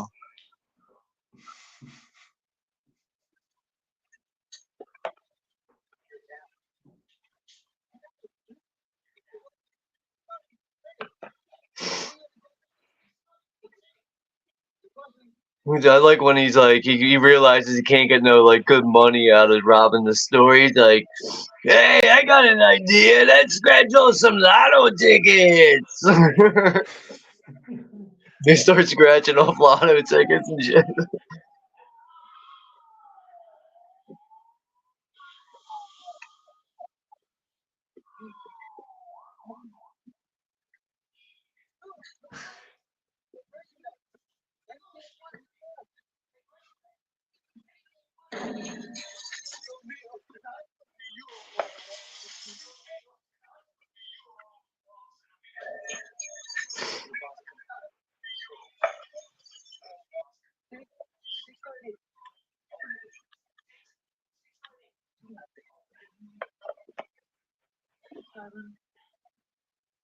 I wonder if that guy's ever heard of a toothbrush.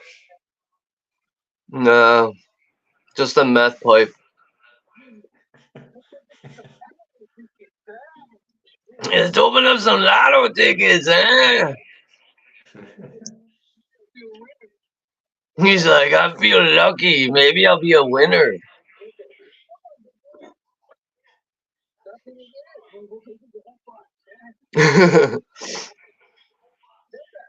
I think he scratches one off and he ends up hitting big for it.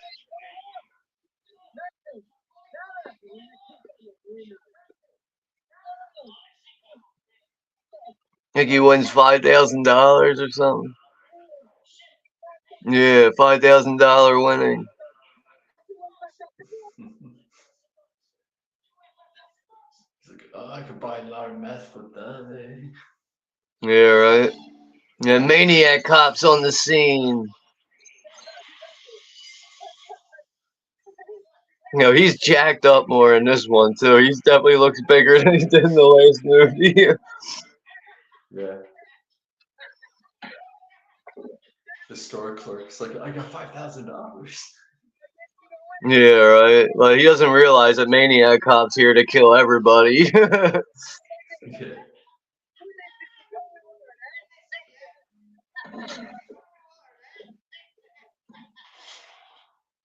It is kind of funny what he does to the guy robbing the store here, though. He just basically sets him up for when the cops show up.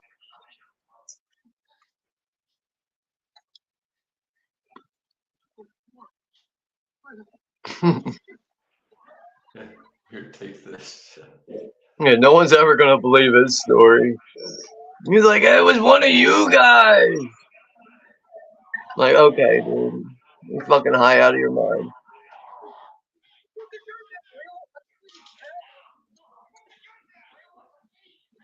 It wasn't me, man. Yeah, so Maniac cop sets him up, so when the cops show up, they don't believe him. They end up blowing him away. It's a pretty cool stunt. He just gets launched into that window. They don't just shoot him once to stop him. They have to shoot him like 20 times. I know, they had to unload like 2 full clips into him. And there goes the $5,000 winning ticket on the floor. So nobody gets the lottery winnings.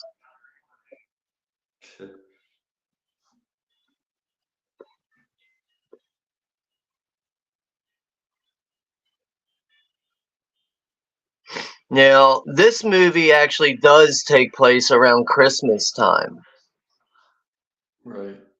Even though it's not really like an official Christmas movie, it still has the Christmas theme going on.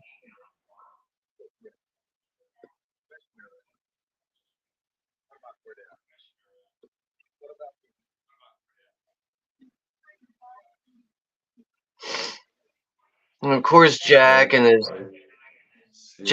new girlfriend, all they want to talk about is the missing body of Matt Cordell. And Commissioner doesn't want to hear about it. You know, it's like the same conflicts just overlapping in the next movie. It doesn't matter who's the fucking head commissioner. You know, it's just nobody wants to hear about the Maniac cop. They don't want to do shit about it. They just don't want to look back. Yeah, they're like, oh well.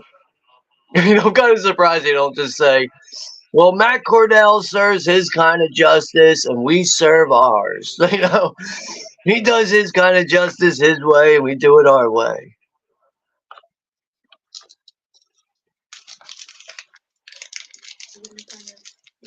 I was about a couple of shut the hell up. Now you go to sleep, or I'll put you to sleep. From Happy Gilmore, fucking Ben Yeah. Stiller. That's such a random like cameo. The old lady, she's like, "Can I trouble you for a glass of warm milk?" He's like, "You're in my world now, Grandma." Yeah.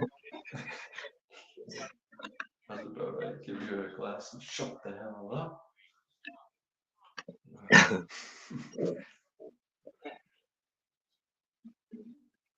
Remember Billy You know, Madison when there's Billy Madison when they're lighting the shit on fire out front of the old guy's house. And he called the shit poop.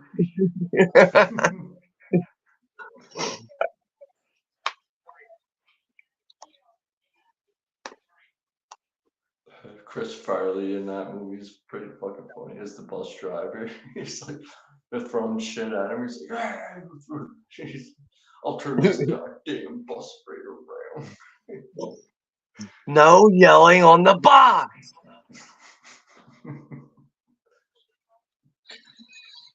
And the scene with the fucking penguin, like feeling them up. He's like, "Oh."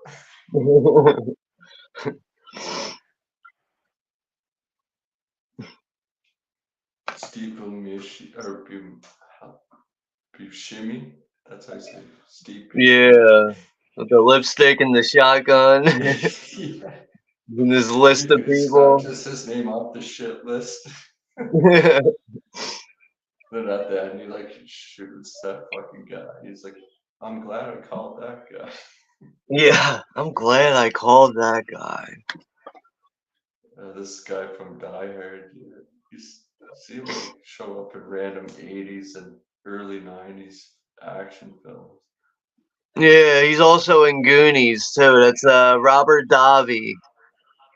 Right? Yeah. He's got a very distinct look to his face. It's a face you don't Yeah. forget. Right. I don't know if it's a scar on his face or it's like I just think he has like bad skin, but I really think he's a good choice for this type of movie. I don't think he was ever like a huge actor. He was in some big movies before, like starred in some big movies, but I think he's like the perfect type of actor for a movie like Maniac Cop.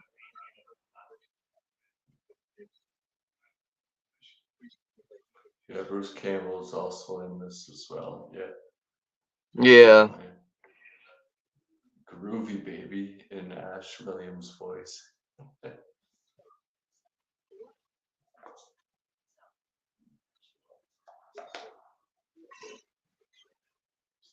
But yeah, it wasn't really planned to watch both movies, but that's what we're doing. I mean, it just makes sense to me, like to watch both of them. They blend in, like the way this movie opens up with giving you the recap of the way the first movie ended.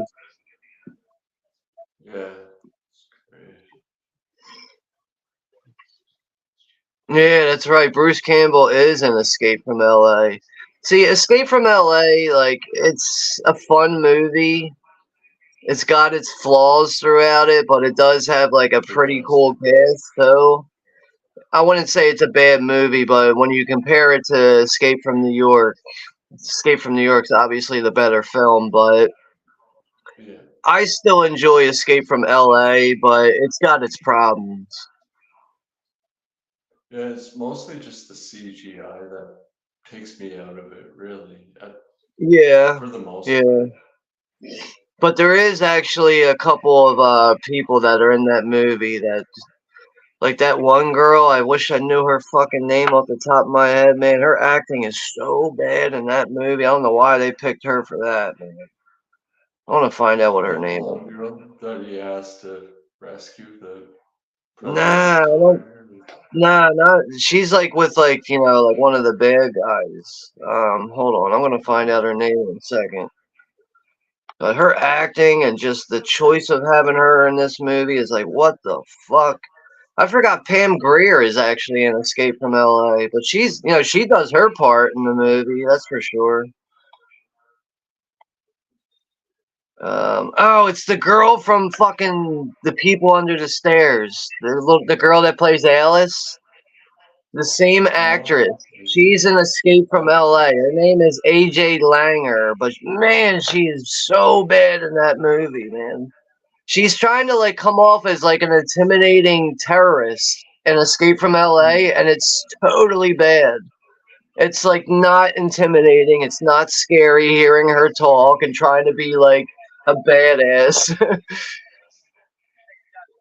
But it's her part in it doesn't ruin the movie. It's just it stands out when you're watching it. It's like, oh, shut up! You sound terrible right now. Stop talking. Like,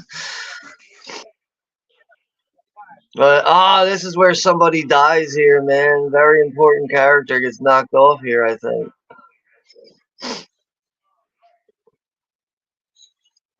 Jack is at a local newspaper stand talking to the newspaper guy who happens to be blind. And it looks like Matt Cordell, the Maniac cop, is lurking around New York City looking for someone to pick off. And what do you know? He finds Jack and stabs him in the back. That is a real surprise. I know the first time I seen Maniac Cop 2, and I saw, you see this scene here where Jack dies. Like, I wasn't able to predict that at all. Like, I really thought he'd be in the entire movie.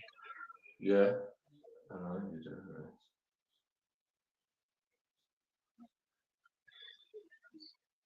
Yeah, I don't understand why. Like, What? what would you do if these two are top?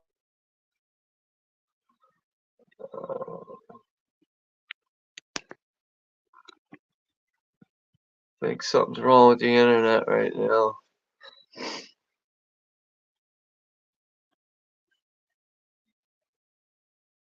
It looks like P is frozen on my side.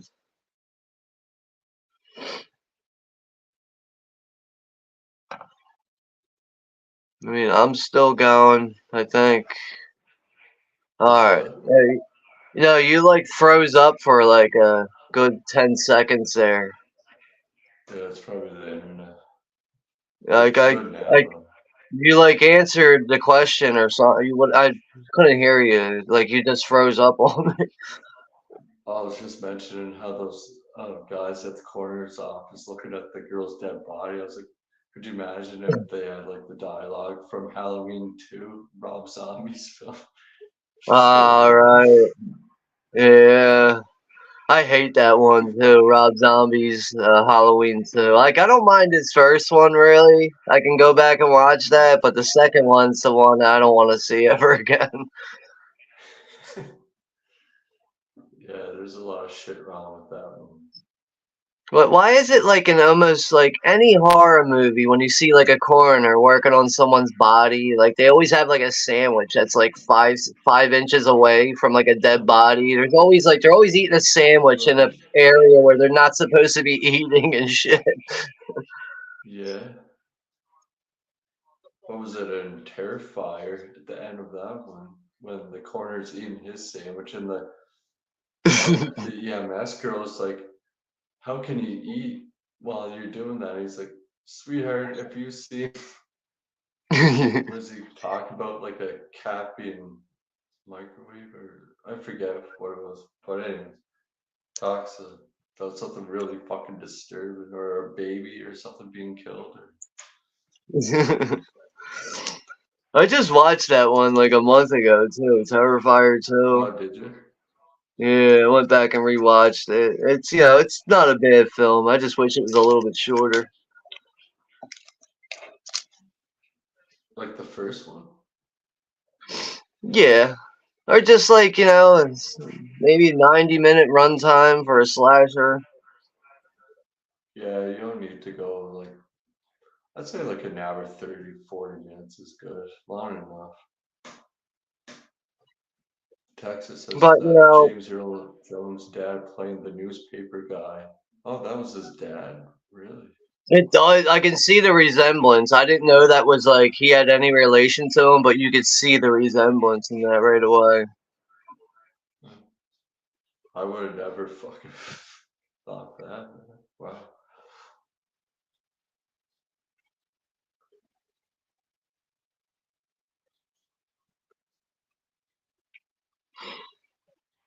It's like Rosalia came back. What's up, Rosalia? Hey, Rosie. Ryan says, Oh, well, this is my favorite death scene of the whole movie here. The guy getting his car towed. I love this scene. It's so good. He's like, hey, come on, man. Don't give me a ticket. Maniac Cop's going to show up and fix everything. it looks like the same guy that plays in Chucky 2, where he gets the plastic bag over his fucking face. Yeah, I know what you mean. It's not him, but it does look like it could be him.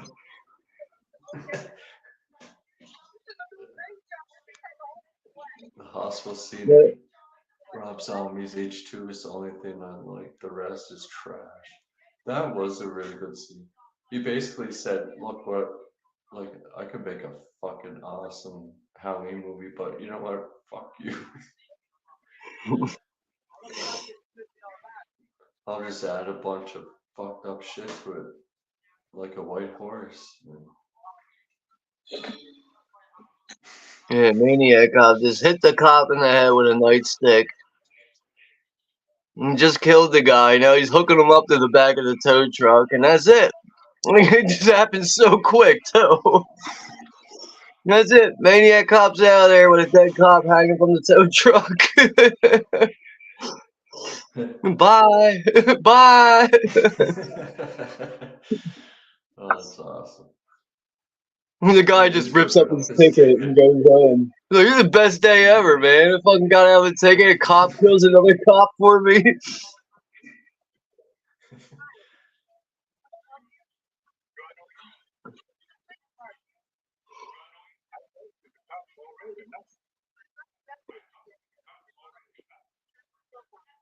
Yeah, there's a third sequel. Yeah, I've never seen it though, Russ. Sean says it's like not good. So. Yeah, Maniac Cop 3. I mean, all I can say is if you like the first two, then you got to see the third one, but it's not that great.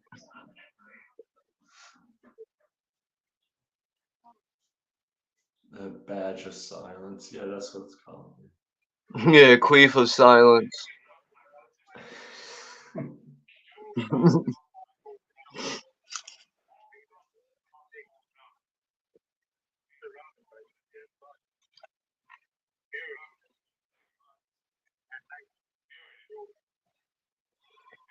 And now the newspaper guy is explaining Now I can kind of see it now. Yeah, like what you the can third hear his one. voice.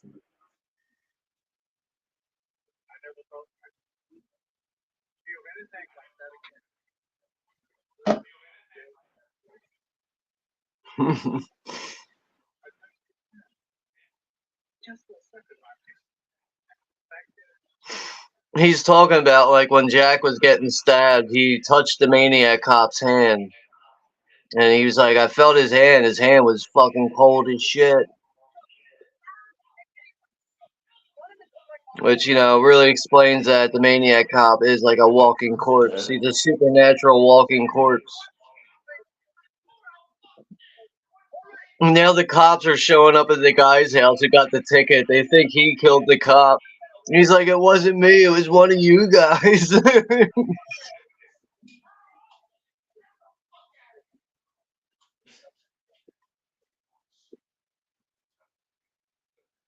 Yeah, they're obviously not gonna believe you. I know, right? You can have like 15 fucking lawyers. You ain't winning that one.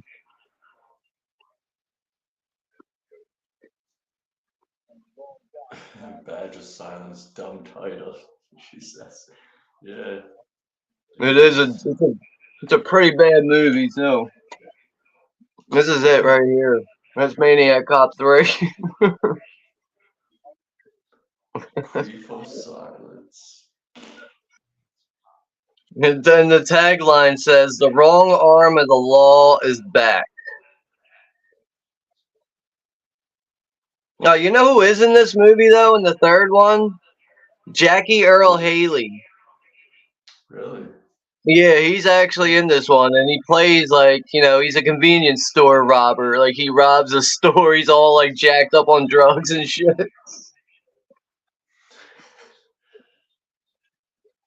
Jackie Earl Haley. But Jackie Earl Haley's acting is like way over the top in that movie. Like, you could tell the director told him, like, the director definitely forgot to tell him to chill out a little bit. He probably just did some blow or something. He really like comes off like he did just do like a speedball, and they were like, "All right, action."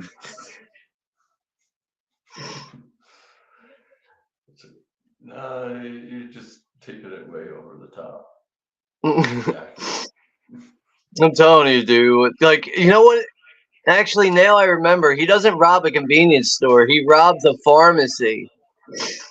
And he's in the back of the store, and he's like, he's going through all the drugs, and he's like, "Oh man, they got the fucking high fucking or whatever. They got the fucking good painkiller." He's like going through. He's like, he's like freaking out, like he's in Candyland and shit with all these drugs, and then the cops come in, and this giant gunfight breaks out. Like, I think my favorite scene though in Maniac Cop 3, there's this scene where someone who's chasing the Maniac Cop, their car blows up, and they got the guy in it. He gets blown up, and the guy was smoking a cigarette or something. Like, no, never mind. He wasn't smoking a cigarette. Maniac Cop is trying to light a cigarette, so he picks up the dead guy's arm. It's just his arm's like cut off, and it's on fire. So he picks up the flaming arm and he lights a cigarette with it. It's so fucking cool to see. But that's probably the coolest scene in the whole movie.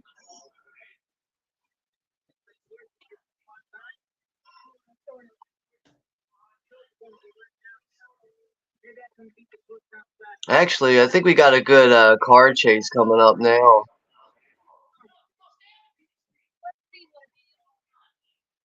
Here's a cab driver. What's going on?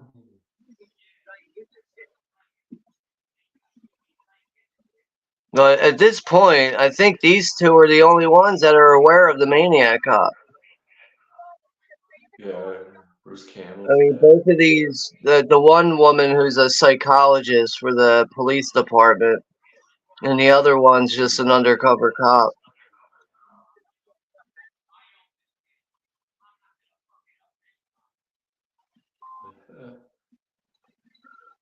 Queef badge. Easy, easy.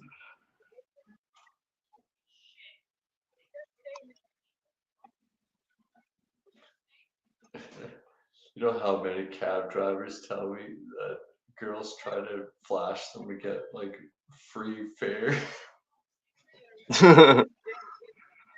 Bunch of hookers. Yeah, around here, man, they do. Some even. If I was a cab driver, I'd be like, "I didn't tell you to do that. Like, I'm fucking getting out of here." And the cops pulling up now. It just smokes. That's fucking awesome. The one undercover cop, like, she had a sense that Maniac Cop was on to her, so she jumped in the cab, took off with it. And now Maniac Cop's in this other car chasing her down the street. Tires are literally falling off of the car, sparks everywhere. Sparks fucking flying everywhere. This is an intense scene, though. Like, the way this thing's like executed is really cool. Yeah, it's badass. I love it. It's kind of intense.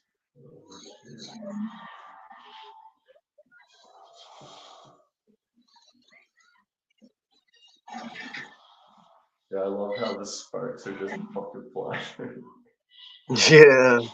No tires, just like the rims. Yeah, there's no tires on the cab anymore.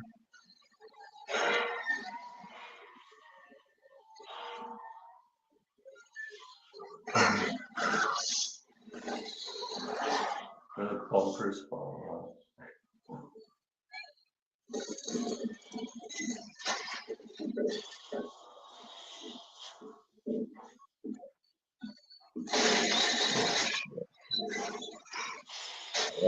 Be right back. I gotta get a charger for my phone. Yeah.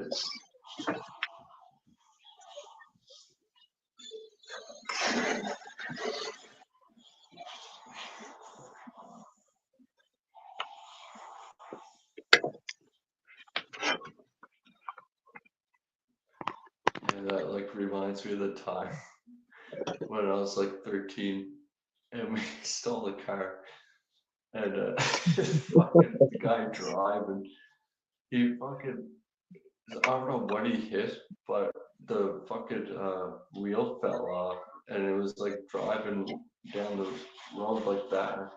Only one tire though was like that. We had to ditch the car. It had like one of those automatic like seat belts, like like they come out Yeah, like that. when you open the And door, those it were opens. going It off. automatically Those goes. were going off. We're like, what the fuck? Oh man.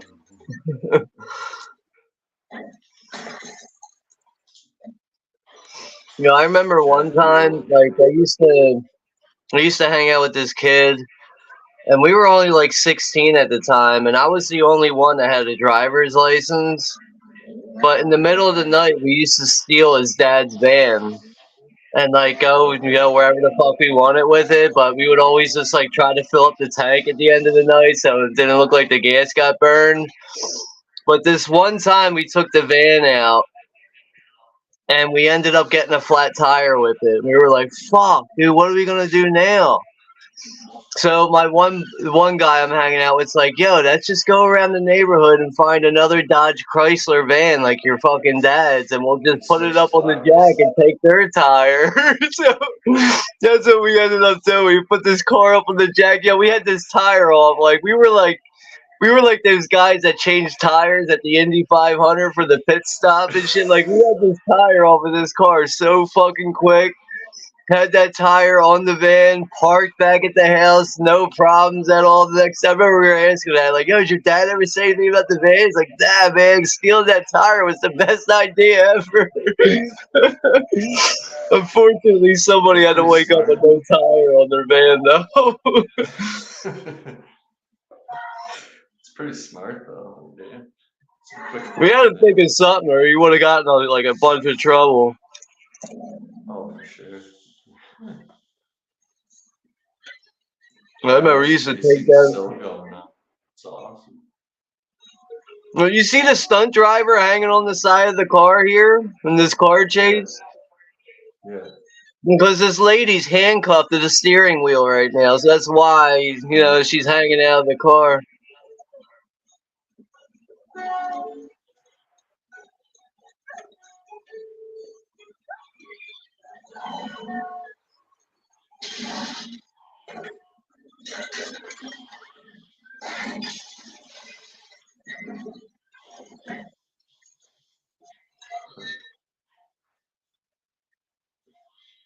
Fucking Woodster.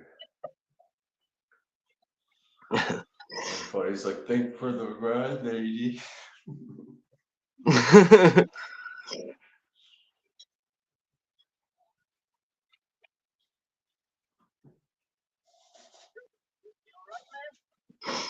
Yeah, I bet the thanks for the ride lady guy, the hitchhiker, like him and Maniac Cop probably hate each other.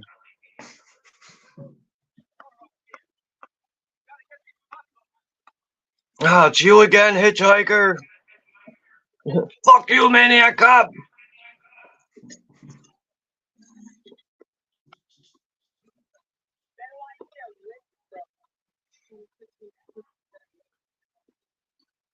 Like after waking up from that car crash, like last thing you would want to see is a cop.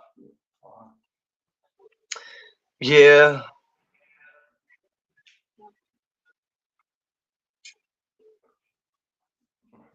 This guy Dick Tracy here. Yeah. What if like all the characters from Dick Tracy were in this?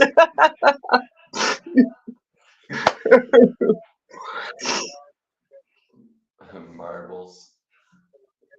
Played by Dustin Hoffman, I do believe, wasn't it? It's a good cast in that movie. Yeah. I remember having the toys when I was a kid for Dick Tracy. Yeah, same here, man. But I just think having all the characters from Dick Tracy and Maniac Cop would be so funny. It's a multiverse. It's a multiverse. Dick Tracy. God. You know, I really want to see that crossover. Dick Tracy meets Maniac Cop.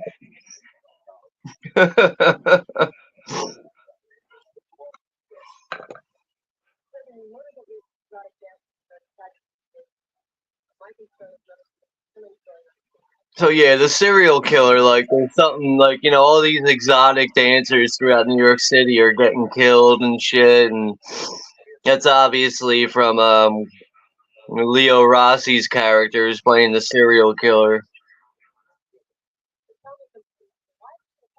Juno top, yeah, flat top Juno top.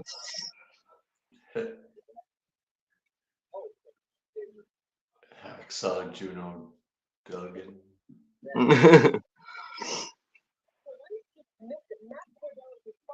Say Duggan or Dudgeon? Oh. Like Leo Rossi looks so fucking grimy in this with that beard and shit. Yeah, I know, right?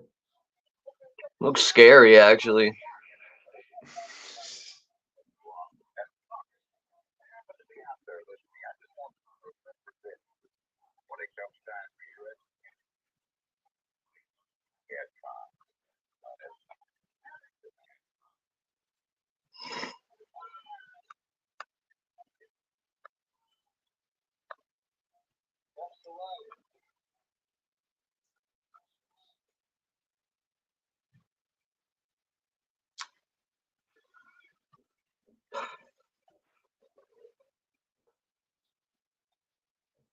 That's right. Leo Rossi's character, his name is Turkel. Is that his name, Turkel? I think that's what they call him.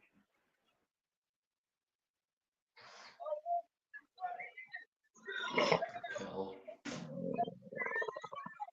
What a weird name. We're at the strip club now. Yeah, his name is Steven Turkel, but I think they just call him Turkel.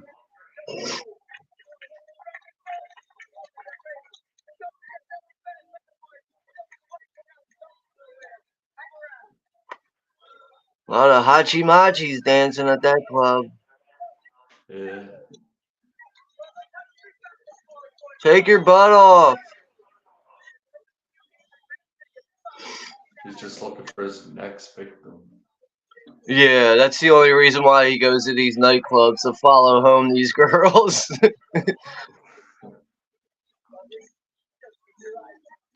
He found her. Found his next victim.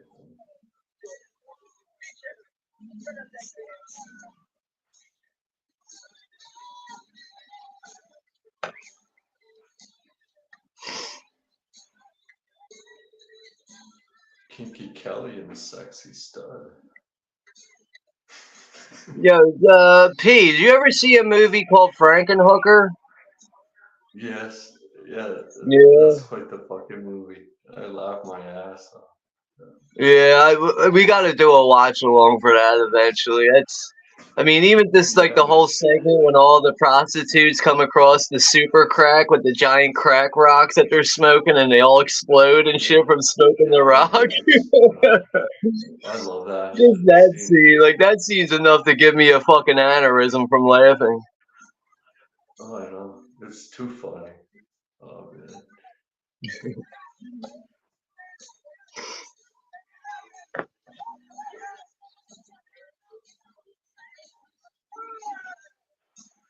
I don't know what kind of dance she's doing, but I'll tell her to fuck off.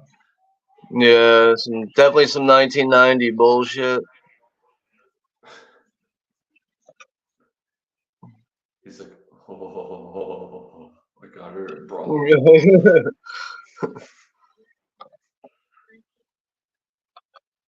Yeah, Frankenhooker. Yeah, we definitely should line that up sometime. Yeah, that one's fucking fun, man. There was a real bad movie I watched not long ago, just last week. Fuck, what was it? Killing Spree. Oh my god, man! If you want to laugh your ass off at something, do you ever see it? No, but I think that is one of those like workout horror movies where like it's got like the workout theme, it's got leg warmers in it, all that wardrobe bullshit from the late 80s, you know. A little, not really, but It yeah, does it's it? Like oh man, it's so I'm awful. probably thinking of something else, but I know I haven't seen Killing Spree. I know somebody was talking about it recently though. I swear to God somebody was. Yeah, Rosalia said queef and hooker. Queef and hooker. Fuck.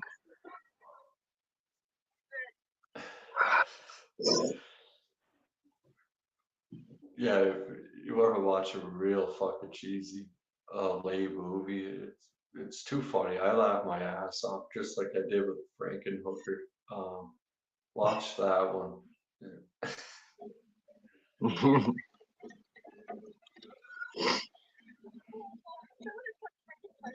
It's like this guy thinks his wife's cheated on him, and then he like reads her journal because she just writes down all these guys she's banging.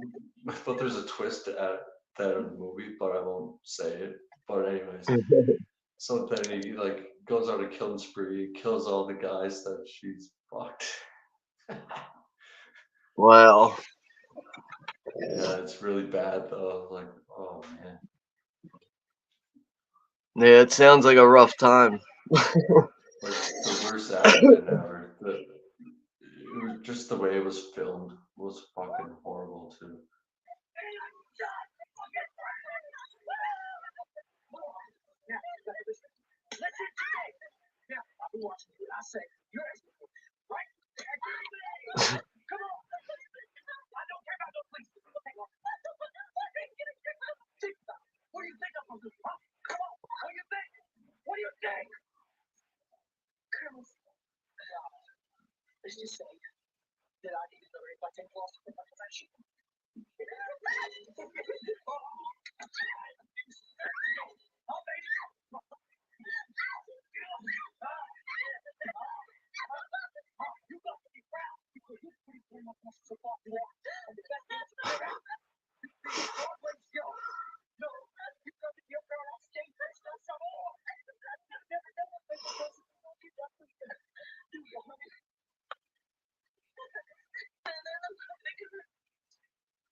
Of course, Maniac Cop shows up to the apartment where he's at. Like, it's what a coincidence.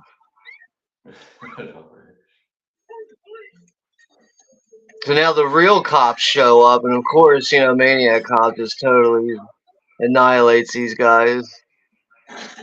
But like, I like how Maniac Cop just like, you know what? I like you, serial killer guy. You're coming with me. Like, you know, it's the only guy he doesn't kill in this moment.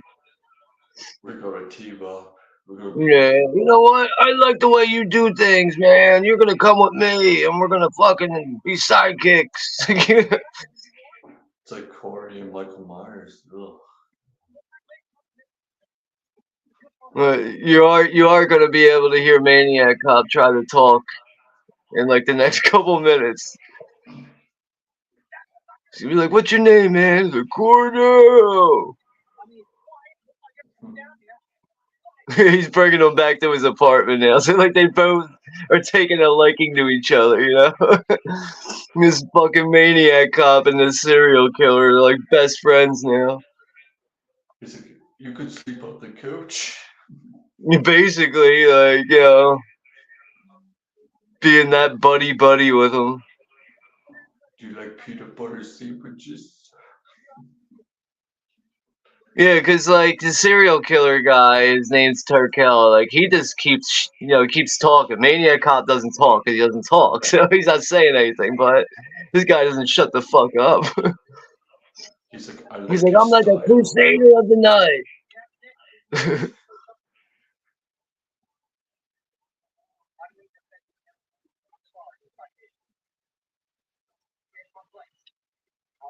He's like, this here's my place. He's got a collage of women on his wall that he's killed. God.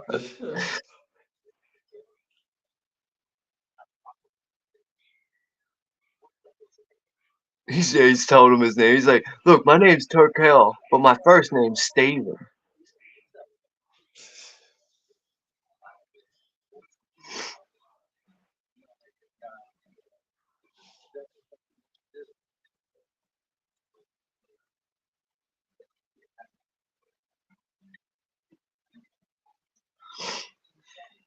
I think it's pretty odd that a serial killer has a gerbil and is a fucking where he lives. He's got a gerbil cage. Like, what the fuck? A serial killer? He's got a fucking gerbil. I don't even know. I don't want to know what he does with that gerbil. I really don't.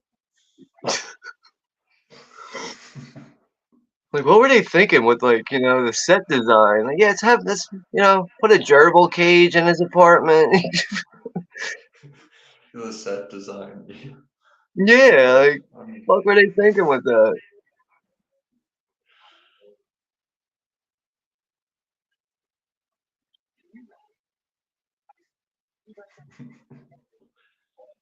Yeah, he's trying to ask him for his name now. He's like, I'll give you a pen and paper. You write down your name. But this is when he he's says playing it. charades. He's like, Cordell!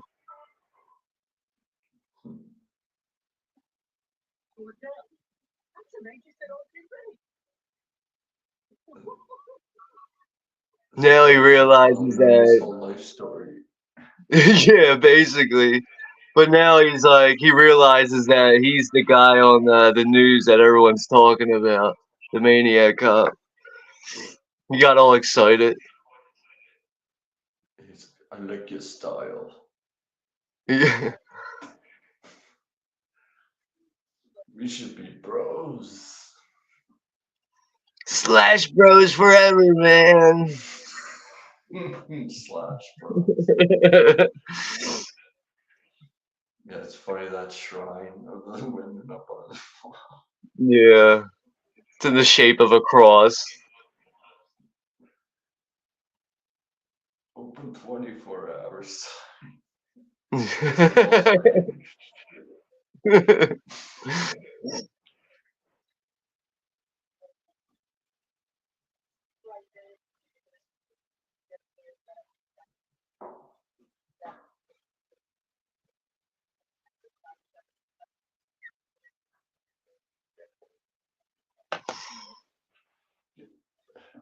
Do you think that's like necessary to have in this movie, like these two, or do you think they kind of What? You mean the okay, who? Maniac Cop and the killer like teaming up, being friends? I mean, they had to do something different. In New York City, you got so many crazy ass people that are like serial killers. It makes sense. Yeah, But I mean, it's just the only thing I find a little odd is just how willing the Maniac Cop was to team up with somebody. Like that's like just the oddest thing I think about it. yeah, same. Yeah, I agree. But I mean, with them teaming up, it really explains the chaos that ends up ensuing throughout the rest of this movie, which makes for a good time.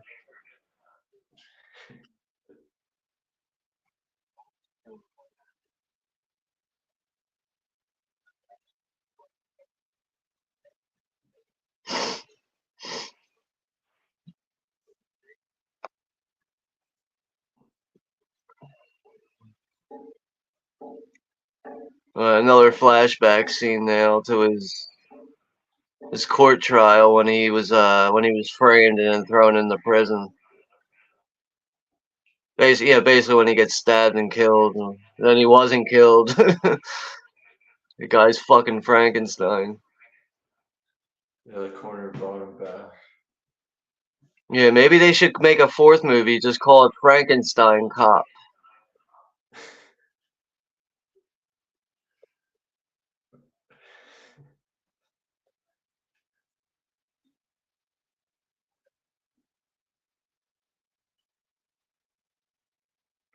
Or what if instead of Dick Tracy, it's a crossover with Return of the Living Dead, and he has that same gas in principle. I'm just fucking with it. Fucking Dick Tracy and Maniac Cop.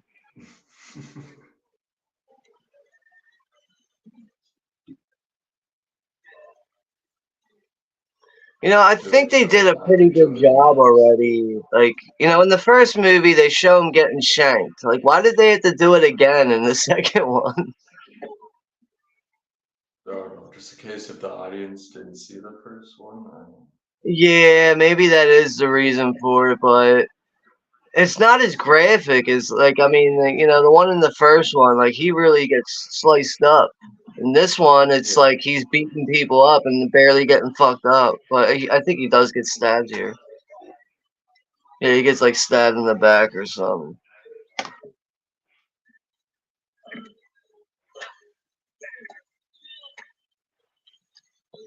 Oh, they actually recycled the footage.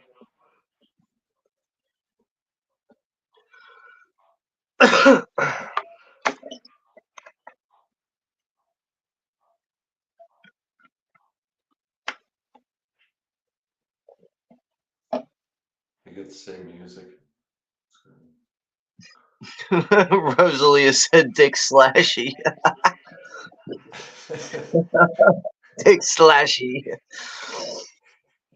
Fuck out of my way, guys. I'm Dick Slashing tonight. Out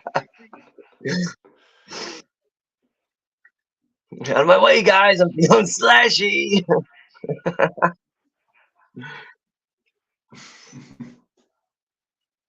Dick Slashy.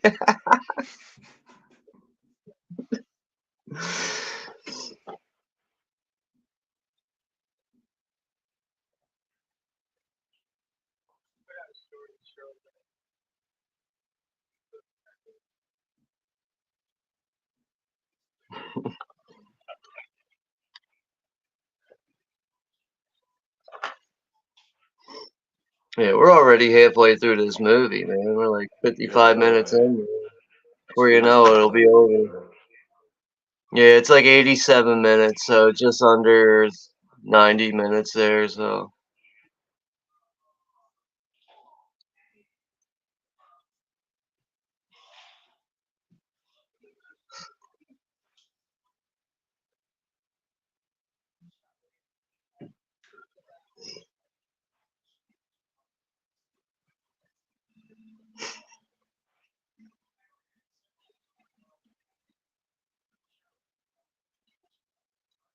So apparently Maniac Cop does not have any ears.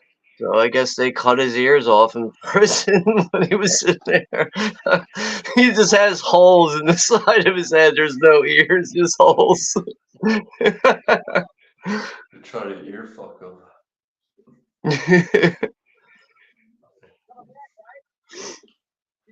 Of course, Turkel's like, Maniac Cop's leaving his place, and he's like, "Hey, you're gonna come back, right?" Like, he's all like obsessed with him already. You gonna come back, buddy? We got a bunch of dick slashing to do. I'm gonna slash up that puss. Make sure you're back by dinner time. We got dick slashing to do. It's funny, the bruise on her neck, it just looks like a big ass dick. Yeah, I know, and they're all like, she's disfigured and everything. Like, oh, yeah, great job with over exaggerating that bullshit. That's what women do best, right? Yeah, yeah, oh, man. Mm, Some of them. I shouldn't say all. yeah.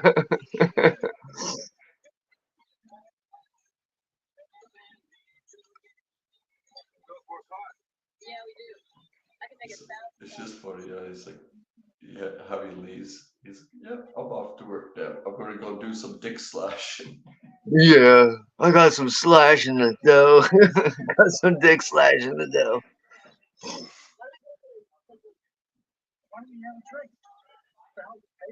Gonna come back, right? I'll make you dinner. Yeah, he's definitely obsessed with him. His new fucking best friend that he's infatuated with. Do you like spaghetti and meatball? Oh, spaghetti and meatballs for you. Oh, SpaghettiOs ready at 6 o'clock. Imagine him sitting at a dinner table eating SpaghettiOs with Maniac Cop.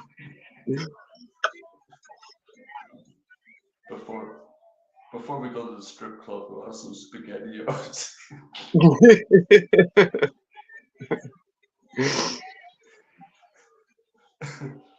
Cause we got some serious dick slashing.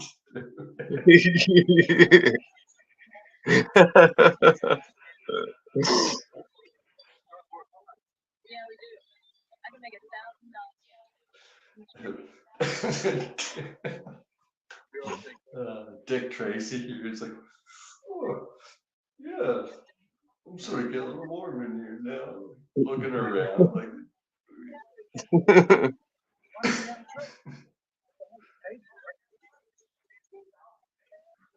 yeah, why don't we have a drink? Yeah, why don't you go up there and take your clothes off? Why don't you go up there and take your clothes off and put my dick in my drink? That's how we'll catch the killer. You go up there, shake your ass. Well, then dollar bills, y'all. It's funny just how he pushed that girl away. He's like, oh shit, I've been made. Oh, she bitch slapped him. Yeah, with that KS, she knocked him out with the KS, and now they got him locked up. They don't realize, they still don't realize he's the killer though. Yeah. No dick slashing for you tonight. Oh shit. I'm not gonna be Tired eating of my spaghettios. You know, it's dick slashers like you that's ruining this city.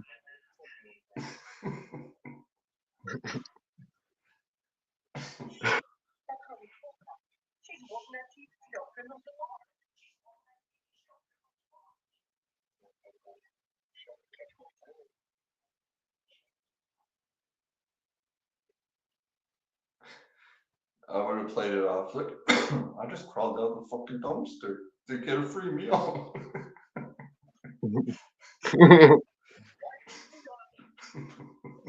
So I think he actually relies on Maniac Cop breaking him out of prison.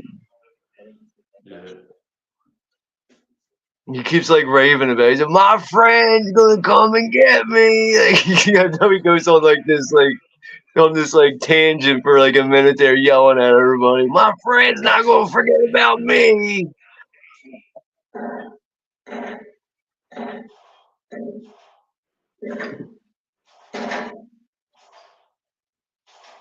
Yeah, they go into Terminator territory here. Yeah. Pretty badass.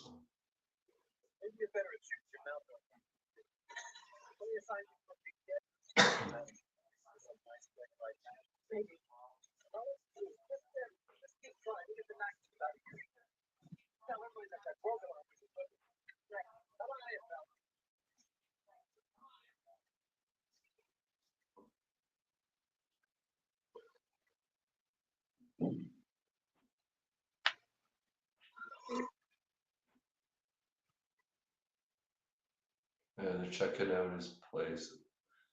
They go Yeah, show now the they're pictures of all the there. girls. What a dumb Yeah. fuck.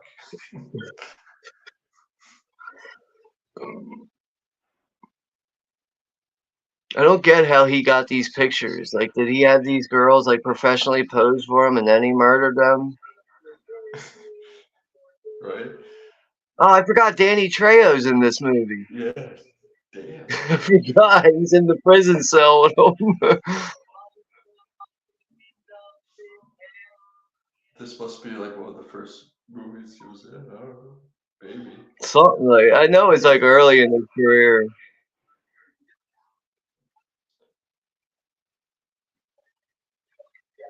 Desperado, like he looks really young in that one. So. Yeah.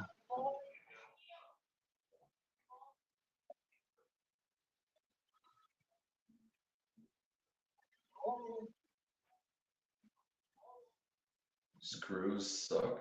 Or what's that saying? Yeah, screws suck. Really?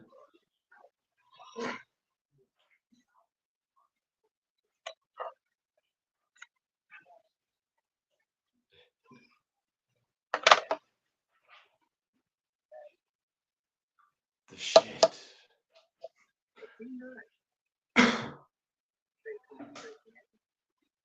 Yeah, I like how they had to put a sign above the sink saying, "Do not use as urinal." Everybody's just pissing in the sink.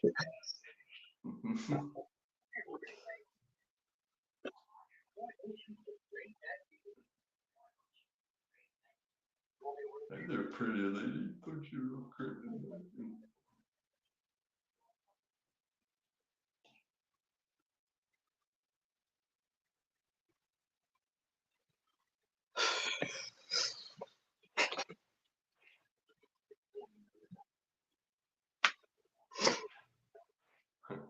Have you ever been dick slashed? Yeah. God.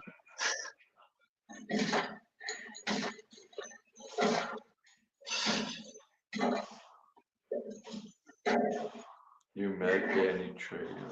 Oh, that's cool. I would love to meet that guy.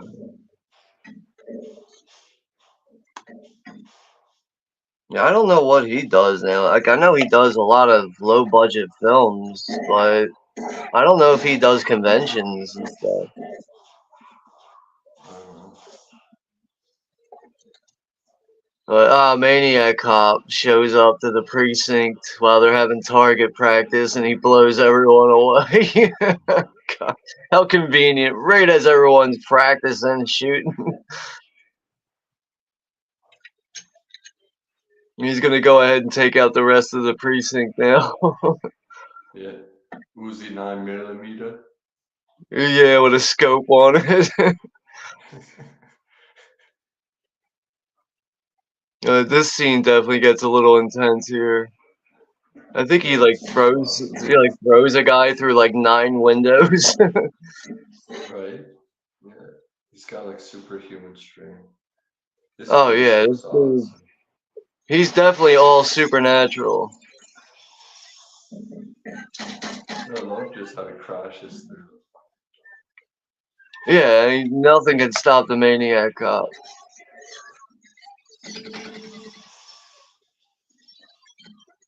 God damn.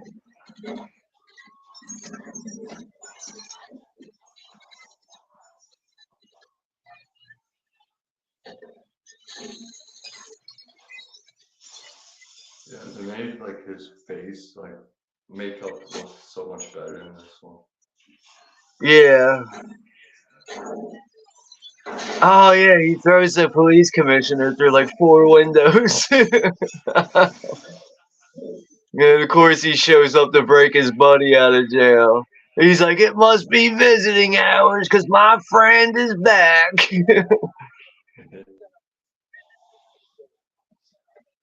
But what I don't get is this movie. This movie clearly takes place in New York, but why does the serial killer have a southern accent? You know what I mean? Like, if you're from New York, wouldn't you sound like, hey, I'm trying to walk over here, not, hey, I'm from fucking Texas, or something. Yeah, I know what you mean. I mean, it doesn't ruin the movie. It just kind of stands out a bit. Like, all right, you're clearly in New York City, and you're talking like you're from fucking down south. So,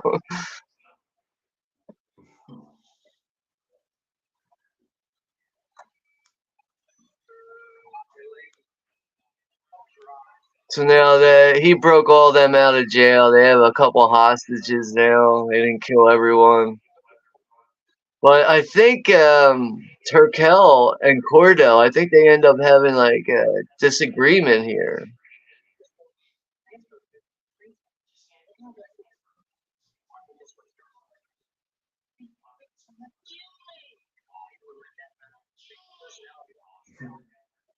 They're gonna kill me.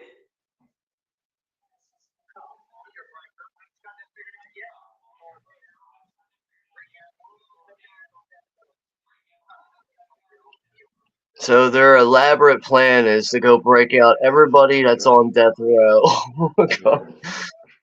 Yeah. Brilliant. Brilliant.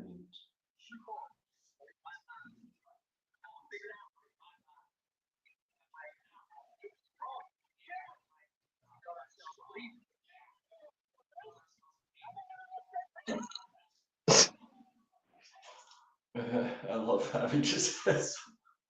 Yeah, you got one person that disagrees with the plan, and Cordell fixes it right away by knocking the guy out.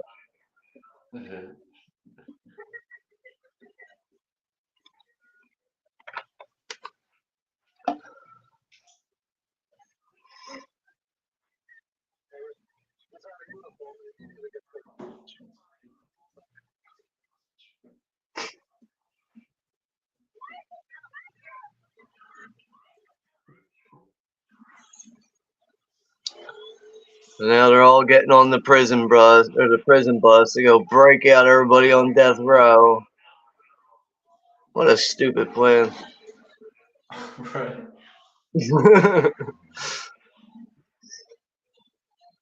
We gotta go save all those dick slashers from the chair. Dick slashes for life.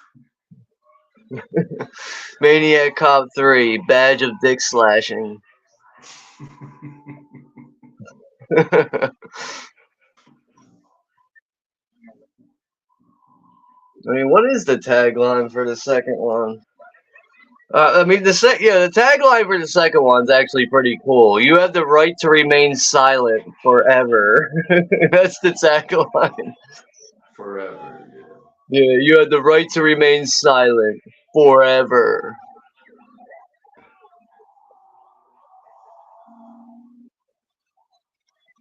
Dick slashy.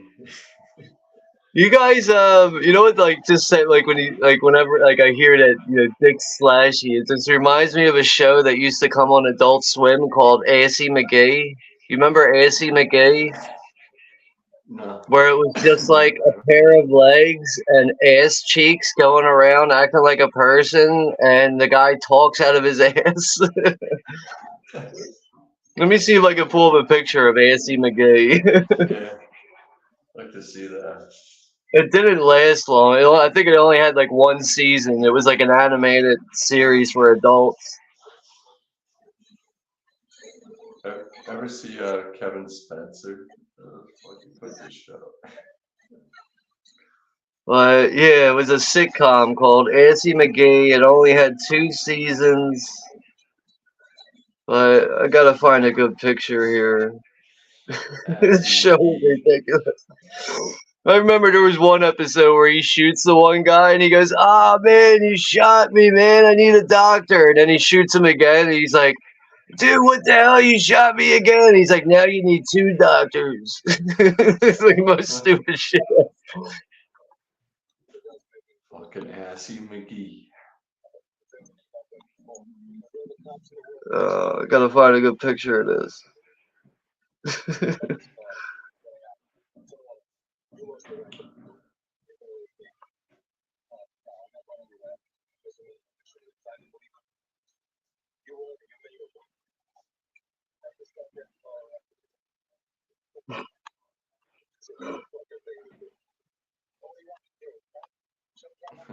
It's a dumb fucking thing to do.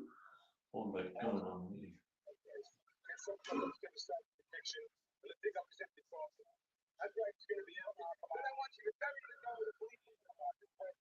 Oh my god. Did you find it? Assy Yeah. Yeah, there's one right here. It's where it says like season 1 and season 2. The complete spread. It's called. The complete spread. Yeah. Fuck, man. Where's it at? Give me that damn picture. Slow ass tablet. Come on. Yeah, here it is. This is like one of the posters for it. That's too good. It's just a Assy pair of McGee. ass cheeks holding a gun, and it's called Assy McGee. But look at this one scene here where he's actually holding a gun up to someone. Like, he's got like a gun in someone's mouth. But it's so fucking ridiculous. Where the hell's that picture It's like now? that episode of South Park with Oprah's vagina. An asshole, Gary the asshole.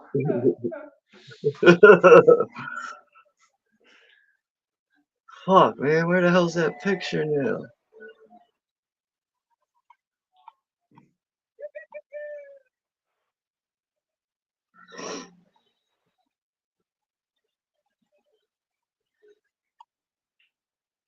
I think this guy's having too much fun driving the bus. There's actually a gif on here where he's breaking someone's neck with his legs. Corey says, "Are you still up?" Hell yeah, I'm still up. Look at this. He's breaking the guy's neck. First song. But I mean that show was pretty like that. Nancy McGee was like just some over the top shit though. It really was. I can see why it didn't last long. Here's another one right here. Nancy McGee. That's fucking hilarious. Got a great ass.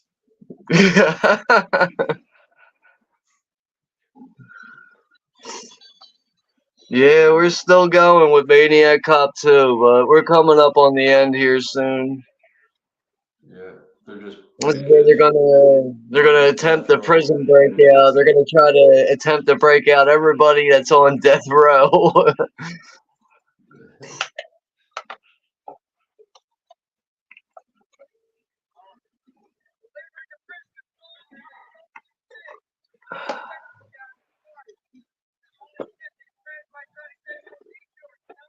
It's funny how they're like doing this transfer here. Like, what the fuck?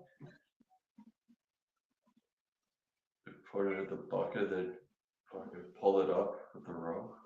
That's so fucking weird. Put the lotion in the basket. Yeah.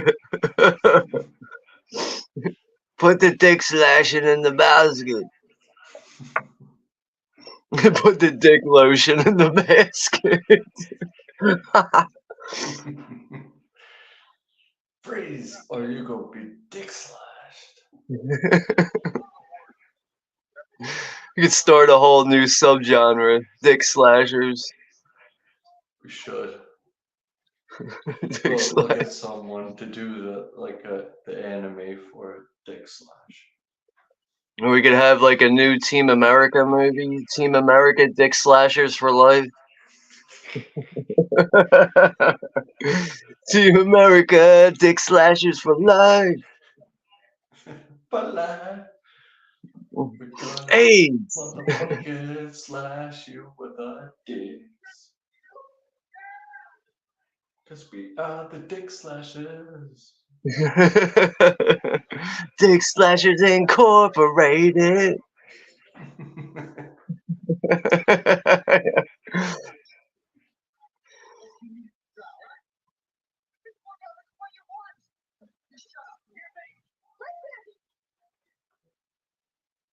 They're trying to sweet talk Maniac Cop into, hey, we'll give you a new trial and everything for the wrong conviction that they put you through, and this is gonna set them off. This is gonna get you're gonna get the wrong reaction from them.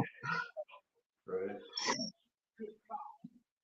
We'll buy you a whole new face and New Year's. We got a new face for you down here, Maniac.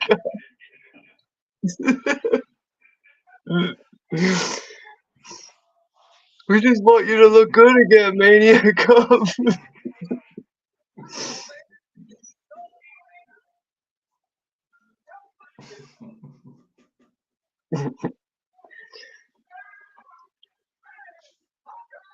It's like the guys who fucked him up and threw a Molotov cocktail at him. That's pretty decent firewalk.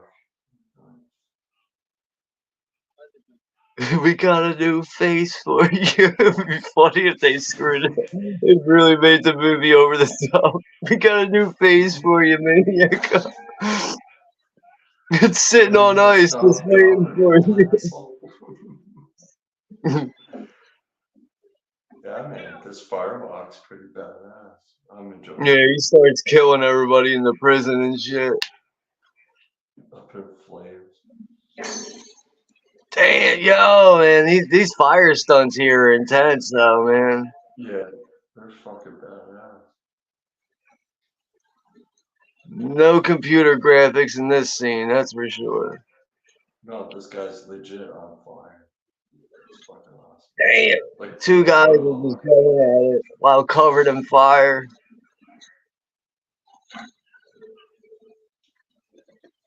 the bias data.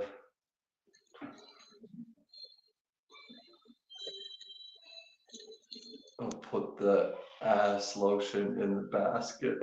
Chester says, yeah. Grease me up.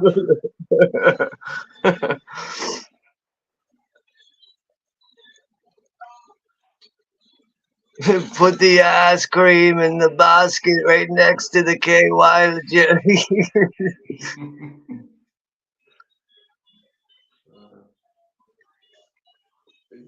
You stay away from my friend. He sets him on fire. Tell me what to do. You're not my friend anymore. No more dick slashes. Yeah, right. He's like, you're not my friend anymore. You're not allowed to come in my clubhouse anymore.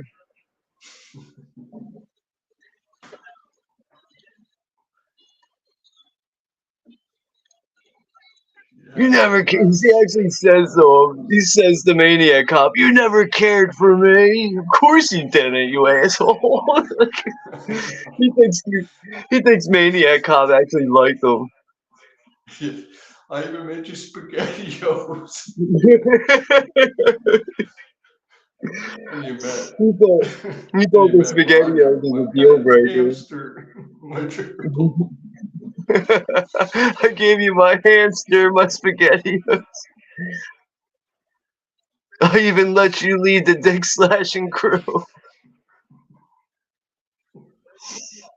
Apparently that's it, man. It looks like Maniac Cop died in the fire while falling out the window at the penitentiary. And now they're having a funeral. They're having a funeral now for Maniac Cop. For the dick slashers incorporated. They're gone out of business. Or did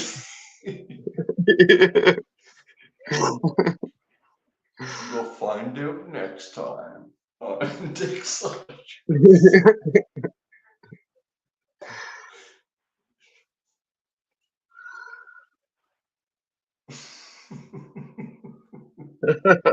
Dick Slash posted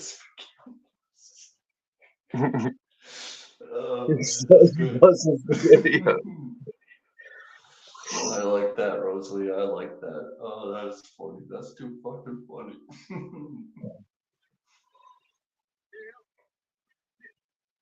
You know, they really should have done a thing like Yeah, like with SpaghettiOs, they should have had some like Maniac Cop stuff on the logos for SpaghettiOs. Buy your Maniac Cop SpaghettiOs today.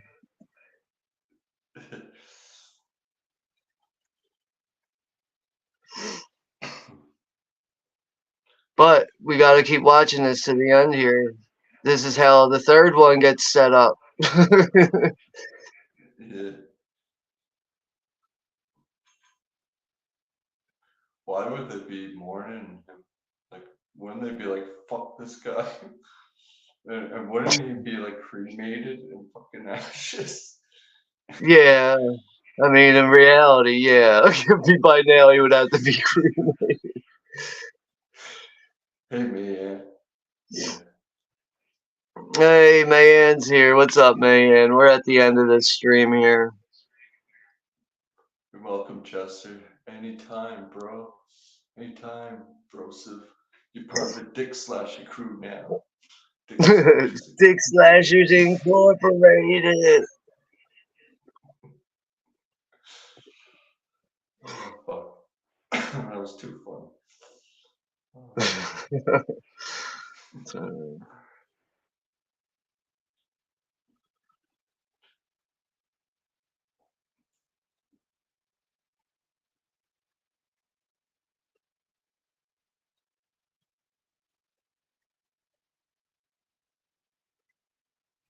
Some cheesy lines here at the end, talking about what it's like to be a cop, and everybody's got a piece of Cordell in them, and all this shit. But now the camera is gonna pan back over to Maniac Cop's grave.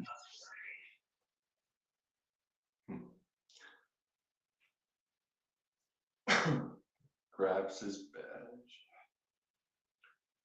Badge of So, silence. Maniac Cop is not dead. See, his hand came out of the box. He's ready for part 3. Yeah. Badge of silence. Yeah, Maniac Cop 3, Badge of Dick Slashing. Revenge of Dick Slash. Well, I love how like the ground that's surrounding the coffin right now looks like stone and not dirt. Like, oh, okay. Yeah, it's random. Yeah, I love picking out those errors in like production design. Right? But all right, that is Maniac Cop 2. So we got through Maniac Cop 1 and 2 tonight unexpectedly, but it really just Yeah, it's makes sense to fun. watch both of these movies back to back. They are fairly short too, but Yeah, they are, yeah. And they're great but movies to watch. Like, it's always a good time watching these. yeah, I I agree, still have man. yet to see, Definitely. Huh? but yeah, I still have yet to watch the third one, but I'll get around to it at some point. Yeah, it's definitely on Look Movie. I'm pretty sure you can find it almost anywhere, like for free to watch. So I would just, get around to it eventually. You'll probably enjoy the cast in it. You'll probably notice too that it's got a fairly decent start to it, but it just kind of spirals. So, but yeah, other than that, the next thing I have on my channel, Friday we'll be watching Aliens for Alien Day on my channel. But yeah, other than that, I think we'll be watching Intruder, 1989. After that, that'll be on Sunday. So, yeah, P, if you're free on Sunday for Intruder, if you're not doing anything, let me know and I'll send you the link if you want to join us.